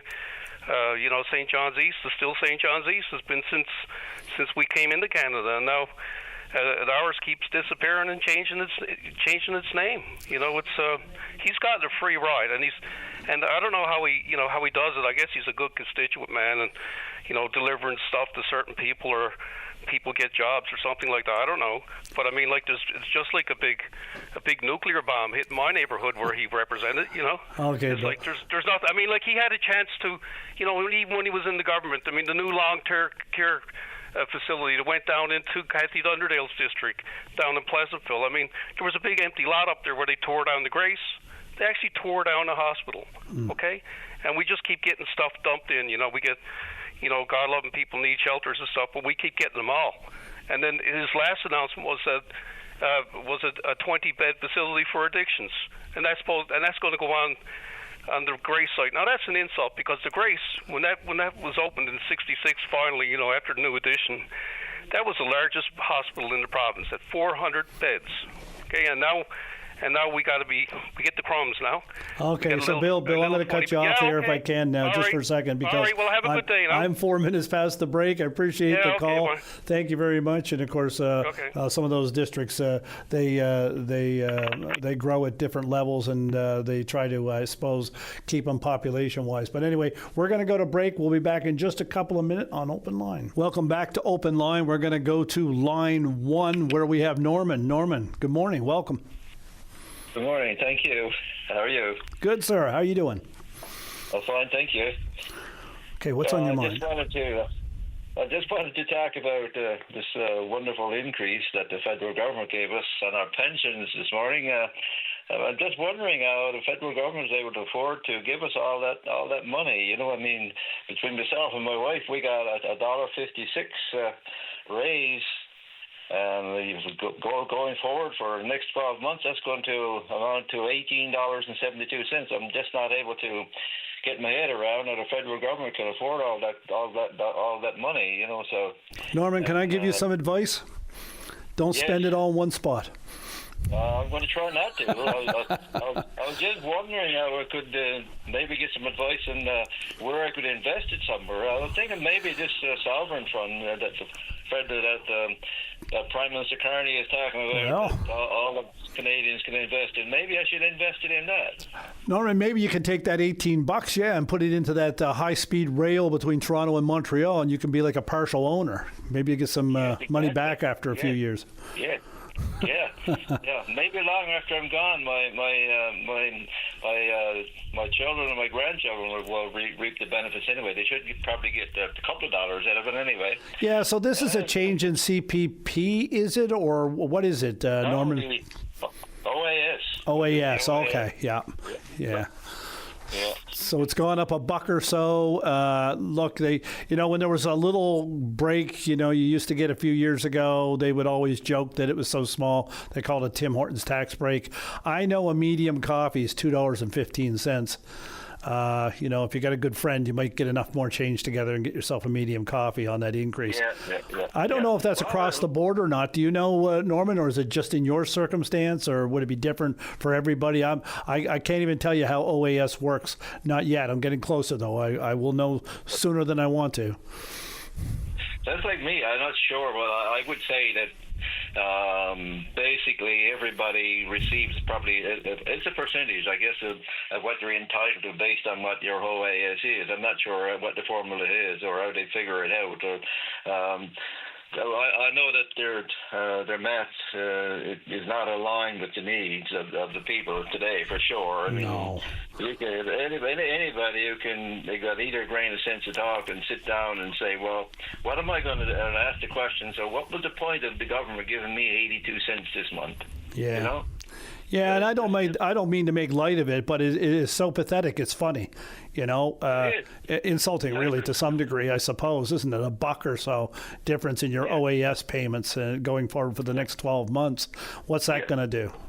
Yeah, nothing. Right. Nothing. Right. Because you look at what the increase in gas that goes from day to day now. I mean, whether they went up this week in just one shot. that 82 cents won't even come close to covering. So, and then I noticed last week going to the grocery store. We go to the grocery store basically once a week, and I noticed that the price of bananas went from from 99 cents up to $1.27 a pound. So that's just one item. Yeah. You know what I mean? Well, Norman, thank you. Thank you for raising this. I only got a couple of minutes left. I got another caller there, but thank you for raising this.